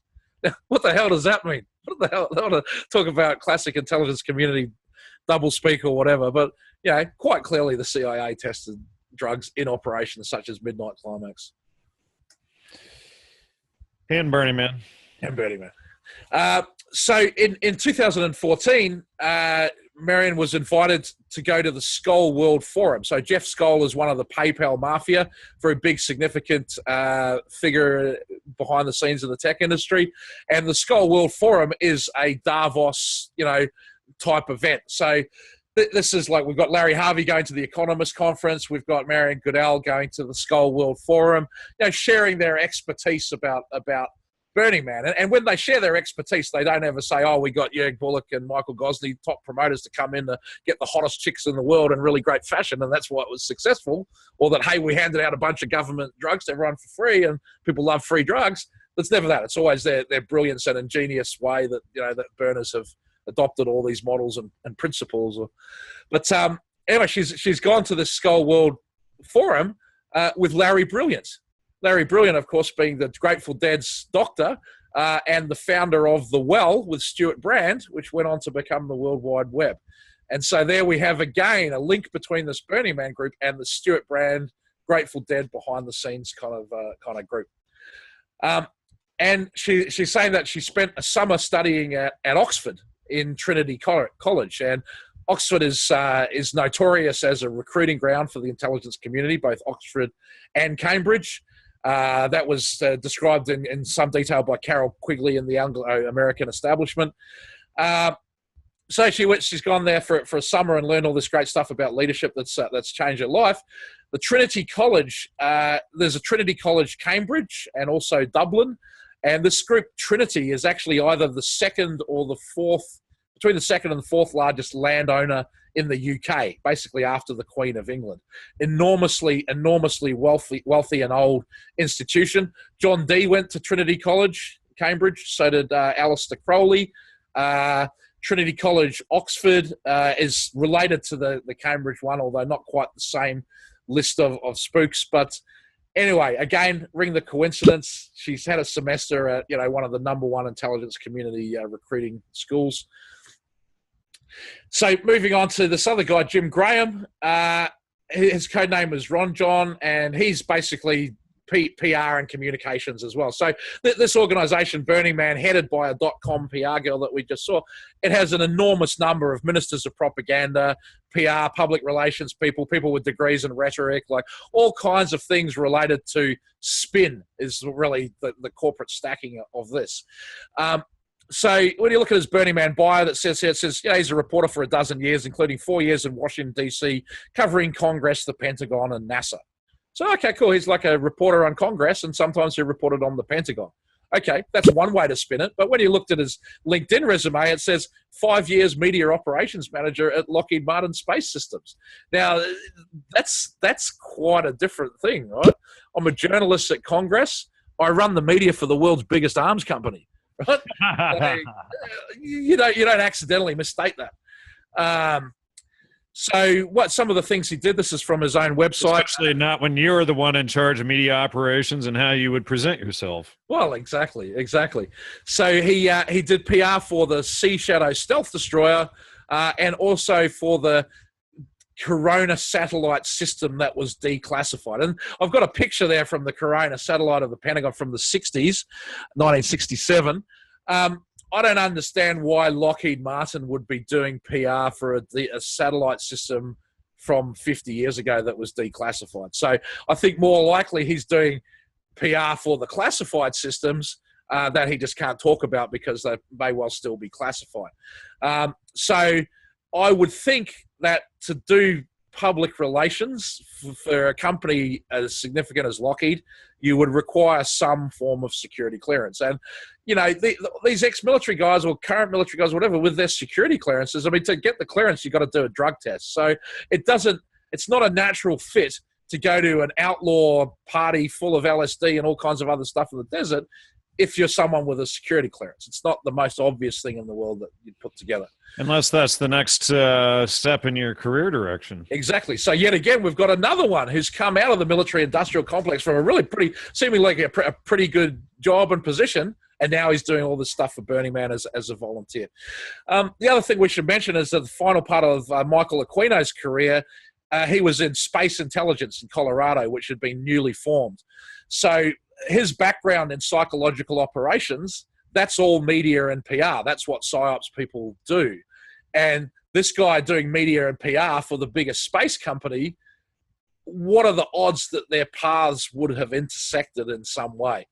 I've got no evidence of that at all, but it seems certainly not beyond the realms of possibility that the Lockheed Martin PR guy might meet the space intelligence PR guy. You mean like J.P. Morgan's PR guy meeting Edward Bernays and Morgan? Exactly. Yeah, exactly. Maybe they met at the Century Club. And then moving on, this is some of the other military intelligence people, and in the interest of time, I'm not going through every single list that I've found linking these people to the military, but this top list here above the line, these are all people that really played pretty significant parts in the history and evolution of Burning Man. So the first guy, this guy Marshall Perry, also known as Wildchild, he was the head of gate operations at Burning Man for many years, and he did 10 years in Iraq as an intelligence collector. So he's basically come out of being an army intelligence interrogator to running the gate at Burning Man. There's a strange career shift for you. And I think the guy's a nurse now, which is even stranger. The guy Kimrick Smythe, I've mentioned him before. He was the Java cow. He's an Air Force explosives and demolitions expert, and his dad was a United Nations functionary. So they were very involved from a very early stage. Joe Fenton was provided the first drive-by shooting range, and he was like the first head of security. He's an ex-Army guy. Greg Miller, the head of the Navy department, the head of the Ranger department, was ex-Navy. It's called Sea Dog. He came up with something called Echelon, and Echelon is a military term, but also a specific name for a signals intelligence spying platform. You can Google Echelon system. Dave Warren, the Marine Suicide Club founder, he was the guy who lit the man at the first time. Mark Heller, a guy who came and set up the early sound systems and ensured that the rave music could be there, despite the Stanford Stuart Brand Group objection to it. He's ex-Marine. And the guy who was the head of DPW was the CEO of 2 independent militias.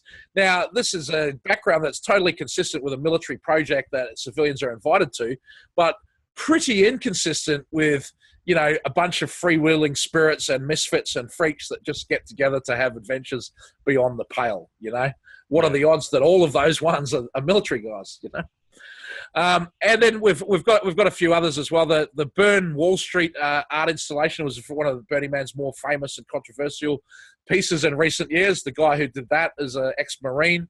The Cubatron LED artwork that you can see at other festivals as well. There's a guy called Mark Lottor from the Stanford Research Institute. He's also on the Internet Engineering Task Force. I would say he probably has a security clearance. Jim Channon, we've covered him before and what he said about Burning Man. And also the other guy, Dave Warner and his camp Pseudo Feds. And then more recently, we had another 3 prominent members of the Council on Foreign Relations come into Burning Man to promote it. General Wesley Clark, former Supreme Commander of NATO, Grover Norquist, who actually was going to Russia in the late 70s. He was doing all these, going to Afghanistan on these missions back in the days when Afghanistan was, potentially coming under the control of Russia, and Tim Osman, aka Osama bin Laden, was a CIA asset. So when Grover came to Burning Man for the big magical special night of the burn, he's pictured there with Larry Harvey looking particularly shiny-faced and enthusiastic. He's wearing his Soviet-issue uniform that he got on his special operation missions to Afghanistan. And then also you have Denis Kucinich, ran for president, another member of the Council on Foreign Relations. He recently came to Burning Man and became a big advocate, and I got a clip of that. The moment that I stepped onto the playa, I saw represented for the first time a kind of expansiveness, something that visually was so stunning that it informed a reflection of something deep inside of me about having not just a personal experience, but an experience as someone who is at work in a nation. If we reestablish an America whose vistas were as broad and as colorful and as far-reaching in its explication as you just see the creativity that exists and manifested in the playa. I mean, it's just, I kind of got that in a second, Larry. What it means to me is that I've seen now a physical representation of the potential for the creation of a new world. And if you can, I don't care what form you're talking about, if you can see new forms, if you have the ability to see a vision of a newer world, literally, then you know it's possible. It exists. Somebody has created it. Whether it's someone says, well, this is an archetype, great. From that archetype, you are as an architect of a new world. And so, yes, I saw a confirmation, an affirmation that maybe in my heart of hearts I've held and say, gee, I hope it's possible someday that we could do this. And I showed up at Burning Man. I said, can do. Somebody's doing it. They're showing what it could look like. They're not just talking about it. We need to take that energy, we need to take that creativity and take it into what should ultimately be the most creative of all sciences, and that is the science of human relations that produces our government. So, and that's what politics is about, is how do we live together? Yeah. All right, we're nearly at the end now. So the board of directors, again, I'll just go through some of the highlights here. And some of these directors have actually since left since I started doing this research, but it's worth mentioning them anyway. They're all fleeing, trying to get away from exposure. Look, it wouldn't surprise me. So one guy, Chris Bentley, there's a building in San Francisco called the Bentley Reserve. It used to be the Federal Reserve, and that's where Burning Man has their annual autumnal charity fundraising event. So very wealthy real estate family, billionaires. His father was an expert in rotordynamics, and he worked for NASA and also for Aerojet Rocketdyne.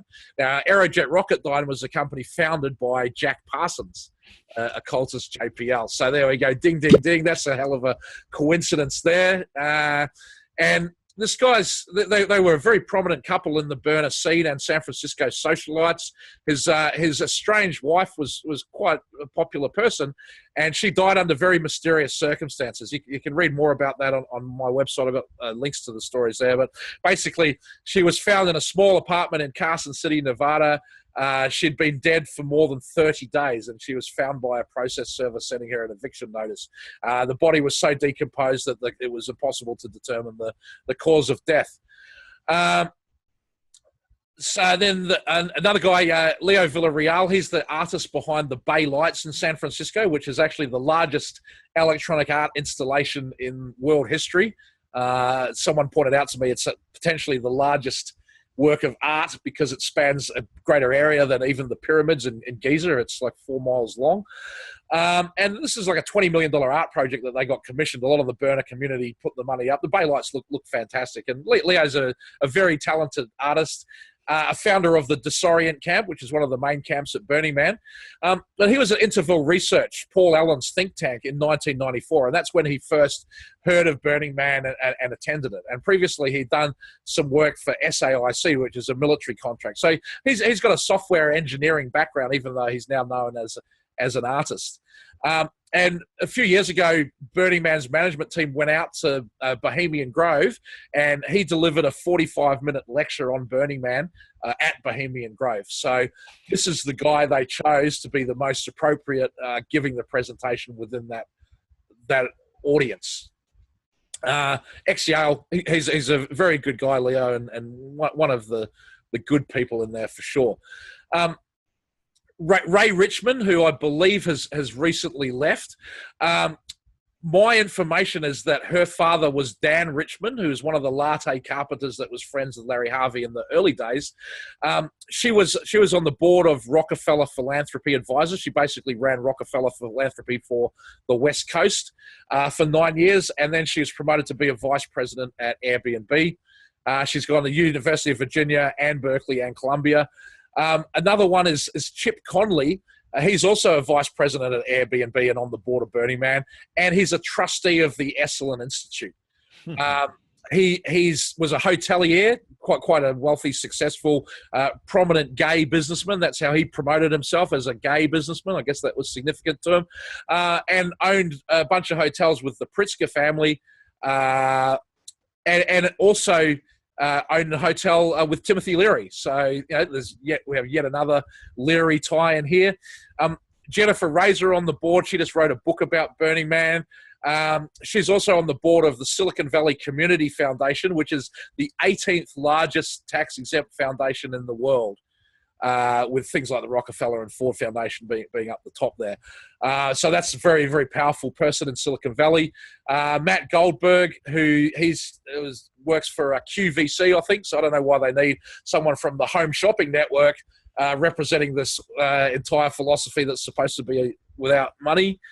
A recent member that's just joined is Ping Fu, and she's also become a large donor to Burning Man's year-round philosophical center, so she probably got the board seat along with the donation. And her company, 3D Systems, or also Geomagic, what they were doing was 3D printing for the military. So the Army has an inventory of 6 million parts it has to send to any deployment to be able to service all of its vehicles and equipment. And what they can do now is a single truck with a 3D printer can make any of those parts from the catalog. So her company is who provided that very innovative technology to the military. That's what really got them their start. And then finally, we get Chris Weitz and his wife, Mercedes Martinez. They both used to be on the board. He's since retired, but she's still there. He seems like a cool guy. This guy, Chris, I've had some correspondence with him on my website. Movie producer in Hollywood. He did Ants, some of the Twilight movies, American Pie, About a Boy. This is a spectacularly successful Hollywood guy. His father was in the OSS. He was part of Operation Valkyrie, which was their fake attempt to blow up Hitler that failed. And then the guy's grandfather was actually Bohemian, literally a Bohemian. And he also went to Trinity College. He went to Trinity College, Cambridge, the one that Crowley and John Dee went to. And he went to the Knickerbocker Greys, which is an ultra-elite military academy in New York that the Rockefellers went to. I think some of Trump's kids went there as well. So here's another one with a military intelligence background sitting on the board of Burning Man, although not anymore. And he tried to introduce the concept of a hotel at Burning Man where he would play the concierge, and it was kind of an ironic joke where people could win a room in the hotel and be looked after and pampered. Others saw this idea, took it on, and now there are actual hotels at Burning Man, such as the Petite Hermitage Hotel in Beverly Hills, hosting a pop-up thing for their customers there. So a lot of the things they say about Burning Man not being about money, it's just for pretend. And if you've got a high-end hotel, or if you've got connections to some of these people, you can do pretty much whatever you want there. And then we get John Perry Barlow. There's probably not enough time to really go into him in a great amount of detail, but followers of your work will be familiar that, he wrote 57 songs for the Grateful Dead. And then he later became a consultant to the intelligence community, which he admitted in Forbes magazine in 2002. In 1992, he made similar revelations to Edward Snowden about what the NSA was doing to spy on people who listen to communications and get in any trouble at all for it. He was introduced in the Burning Man scene.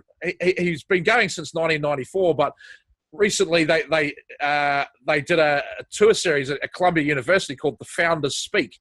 And Larry Harvey, John Perry Barlow, and Peter Hirschberg were presented as the founders. So he's being presented to people as the founder of Burning Man. He's certainly an unofficial founder, and it said he's a good friend, or Larry Harvey is a good friend of his. Visitor to Bohemian Grove, another one. In the past, he went to an elite private school in Colorado where he met Bob Ware. They tried to break into NORAD in Colorado Springs. And so this is a similar story to Sean Parker, got caught hacking by the FBI when he was 16, and then the CIA tried to recruit him. Well, we get these teens, these wayward teens, they're very intelligent and they've got a lot of potential, but they're doing these silly teenage pranks and they get in trouble, and that nothing happens. They don't go to jail, they don't get punished or anything like that, and later in their life they end up connected to the intelligence community and counterculture. Just happening again. Another thing Barlow tried to do is when he was at Wesley College, he was headed to Harvard. He was going to blow it up with 25 pounds of explosives, one of the early suicide bombers. And I'm very, very interested to getting to the bottom of that story, what was going on in his mind. Apparently he got a phone call on the way and someone intervened and stopped him. So how do these type of things happen? I don't know. He comes from a political family. His father and his grandfather were senators in Wyoming. And he actually managed Dick Cheney's first electoral campaign. So he's the guy who helped get Dick Cheney into politics. And later on had a bit of a falling out with Cheney over the nuclear issue. He also looked after JFK Jr., was sent to Barlow's Barcross Ranch to sort of straighten him out when he was in his 20s and getting in a bit of trouble and stuff like that. The connection to Leary is that Barlow was hanging out with Leary at the Millbrook Mansion when he was 19, and he brought the Grateful Dead there to see Leary with a copy of Sgt. Pepper's. And then later on, he became the cyber personality at The Well, founded by Larry Brilliant, Grateful Dead Doctor, and Stuart Brand, Merry Prankster, which became the World Wide Web. So the Secret Service and the FBI, they approached Barlow for his hacker expertise because he'd attended the second hacker conference put on at a military fort in the Bay Area. So it seems a little bit strange why the Secret Service and FBI would need to talk to this guy, but apparently they were clueless and he educated them. This led to the formation of the Electronic Frontier Foundation. And we've got, Burning Man being out on the frontier. We've got Larry Harvey, he's a rancher. Michael, Burning Man founder, he's a rancher, and then you've got Barlow, he's a rancher, and he's another sort of unofficial founder of Burning Man. But at the same time as Burning Man's been created out on the desert on this frontier, they're creating this Electronic Frontier Foundation, ostensibly to defend the rights of all of us citizens in cyberspace so that oppressive, tyrannical governments don't take over the internet. But in fact, if you look at a lot of what the EFF's done, they've definitely had some big victories, but there's also been some major moves in cyberspace that they haven't been very vocal about stopping or preventing, such as the recent transition of internet domain name ownership completely to ICANN. The first big case that the EFF ever had was the Illuminati Online, or IO.com. And studies of the alternative histories of the world have probably heard of this Illuminati card game, the game of conspiracy. And there's been an unbelievable representation between the cards in this Illuminati card game and world events that appear to be depicted in them. 9/11 is one. In fact, even there's one card rumored to be for Pizzagate even. So it's pretty interesting that the first thing this EFF ever did was Illuminati, this Illuminati card game, which has been tied to conspiratorial events, and the Illuminati Online website. And then John Perry Barlow was sent into the Ecuador embassy to interview Julian Assange. And in that interview for RT, he said, "I personally know many of the top people at the NSA, and they're all good guys." He was also part of the Global Business Network, which is affiliated with the Stewart Brand Group, and sort of, you can see the links between the Global Business Network and Wired magazine as well. That there's basically, they were using tools like Wired to say, hey, these people are the gurus, and then they're going to the Fortune 500 and saying, you need a consultant, you should hire this guy, he's the guru, look, it says right here in Wired, and it becomes a self-reinforcing prophecy. So, Barlow said of Burning Man, if someone like Karl Rove were to neutralise the most creative, intelligent and passionate members of his opposition, he'd have a hard time coming up with a better tool than Burning Man. Exile them to the wilderness, give them a culture in which alpha status requires months of focus and resource consumptive preparation, provide them with metric tons of psychotropic confusicants, and then ignore them. It's a pretty safe bet that they won't be out registering voters when they have an Art Carter bill. So... Well, that's a significant word there, confusicants. Confusicants, yeah. I've never heard that word before. Yeah, That's, great description. Yeah, I mean, that's definitely what they do while people think that they are being enlightened. But, that might even be better than suggestogens, even though they... Yeah. And so then I've just added this one picture here because I didn't know where else to put it. So in 1996, Bruce Sterling, he wrote the cover story for Wired for the issue #1, and then he wrote this cover story for Wired about Burning Man, calling it the New American Holiday. And we've mentioned this before, but when you open the cover story, you read it, there's this double-page spread inside of 3 people at Burning Man, including this figure here, who's a guy called Howard Hellis. And he was Timothy Leary's assistant from 1992 until his death, living in with Leary. So in order to promote Burning Man in Wired magazine, they have this guy who admits to being a Freemason on his own website, of a Freemason dressed up as the devil who's Timothy Leary's assistant. And that's like, hey, come to Burning Man, it's the New American Holiday. And then, okay, we're very, very nearly at the end here. So this guy, Terry Gross, is basically the general counsel for Burning Man. They have in-house year-round lawyers, and then they have this guy, legal brains on the board as well. He's technically known as a super lawyer. You can read about him on superlawyers.com, one of the top freedom of speech lawyers in the country. Now, he happens to be the first attorney that was brought in to set up the EFF. So ring the coincidence meter again. Like, there we have another EFF guy. And just to recap, so we have John Perry Barlow, unofficial founder. We also have John Gilmore, who provides all the internet to Burning Man, or at least did in the early days. And he's one of the founders and early funders of the EFF.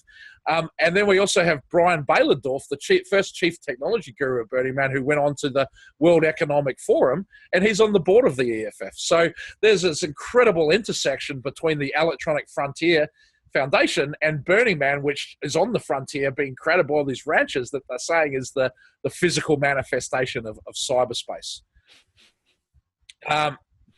We also have this lady, Megan Miller, who's another one of their PR team, such a big PR team.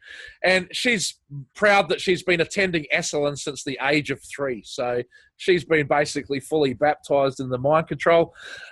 And coming out of that background, where she chose to go to college is quite interesting. She chose McGill University in Canada, where she was a Coro Fellow. And McGill University was one of the major MK Ultra sites. So, out of all the colleges in the world to choose when you grow up at Esalen, of course you're going to choose an MK Ultra college to go to. Now, she was the press contact for Senator Barbara Boxer. She ran the whole Bay Area, including Napa and Sonoma. So that's an area of about 12 million people. That's a pretty significant voting bloc. And she was also Barbara Boxer's rep statewide for the LGBT community. And Barbara Boxer is very, very powerful in California, as you'll know, Jan. And she's part of this coven, which also includes like Hillary Clinton and Nancy Pelosi. And, I'm not making it up that it's a coven. This is actually in a mainstream publication here. It might have been Huffington Post, but it says, most people make their political endorsements in interviews or op-eds. The women of the Senate make theirs in a secret ritual cloaked in on-trend witchy secrecy. And the high priestess of this coven is Barbara Boxer. So she's come from a politically connected, powerful witches coven, connected all the way up to Hillary Clinton, and she's come from running LGBT statewide for this coven to doing the press for Burning Man. And, but Burning Man is beyond just LGBT friendly. Like San Francisco is probably more tolerant than anywhere in the world. And we were early pioneers of things like gay marriage. But even for San Francisco, it's a very... Burning Man's workplace skews very, very highly on the LGBTQ spectrum. And then I just want to mention a couple of these people in passing. This guy doesn't work for Burning Man, but Dan Love was from the Bureau of Land Management, and he's been like the main sort of military security guy running the forces on the ground at Burning Man. He also was the front man for the Bundy standoff, and he was involved in this artifact smuggling sting in Utah. The 4 people ended up dead as a result of this investigation. Three of them by suicide, and then Dan Love got given an award for this. And so he was a very promising rising star within the Bureau of Land Management, perhaps still is, but he sort of messed it up in a scandal where related to Burning Man, where he tried to get Burning Man tickets for his dad and his girlfriend and a family friend, even though Burning Man was sold out. And he was able to get these tickets, and including VIP tickets, even though technically there aren't VIP tickets at Burning Man. I've got a government document that says otherwise.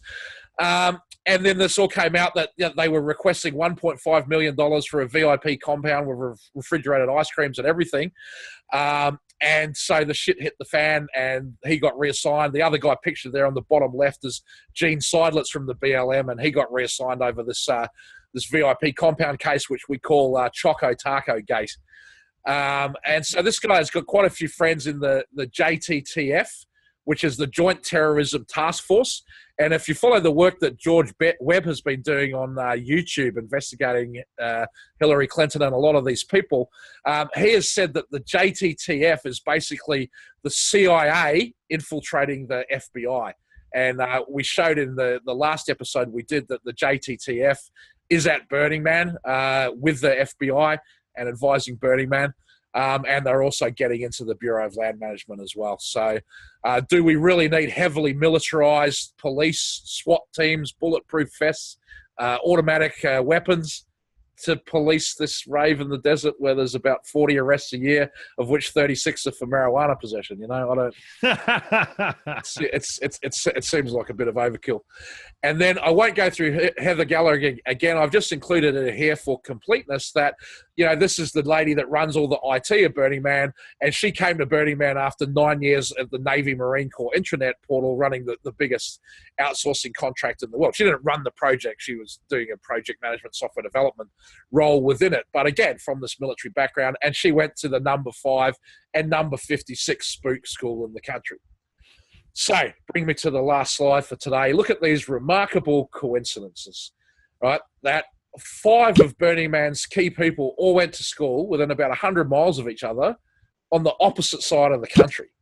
Well, what a coincidence that they went to school in a similar place.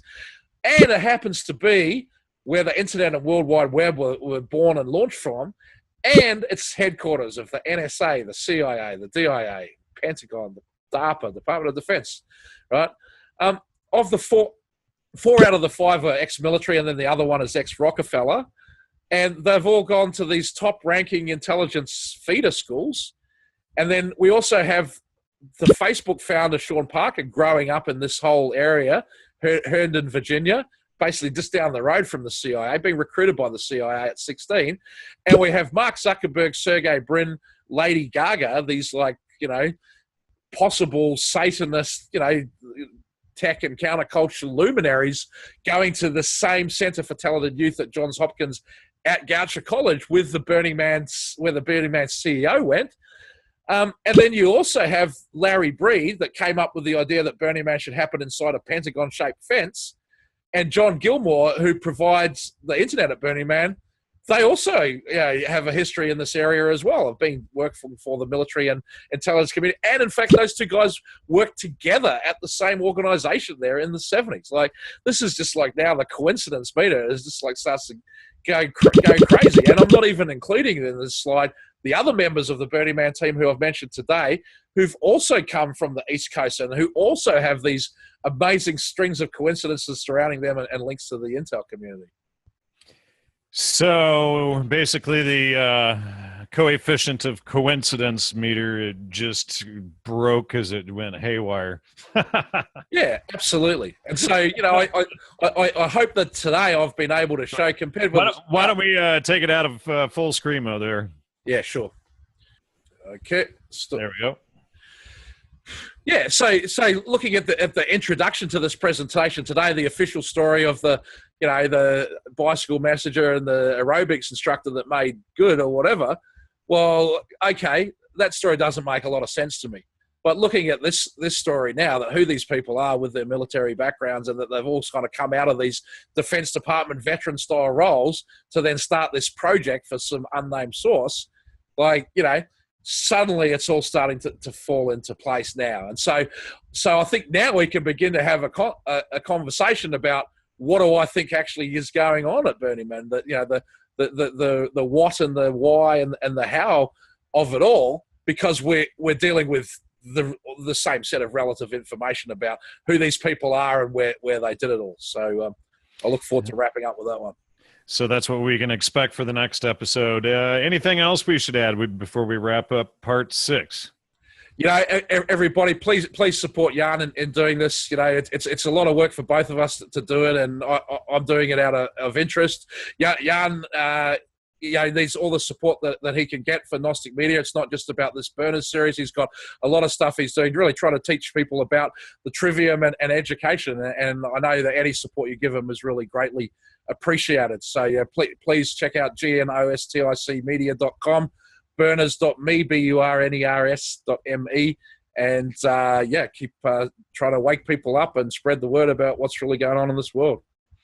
Thanks so much for that, Steve, and we'll get you back for the maybe the final part here soon. Okay, thanks, Jan. See you, everybody. Thanks.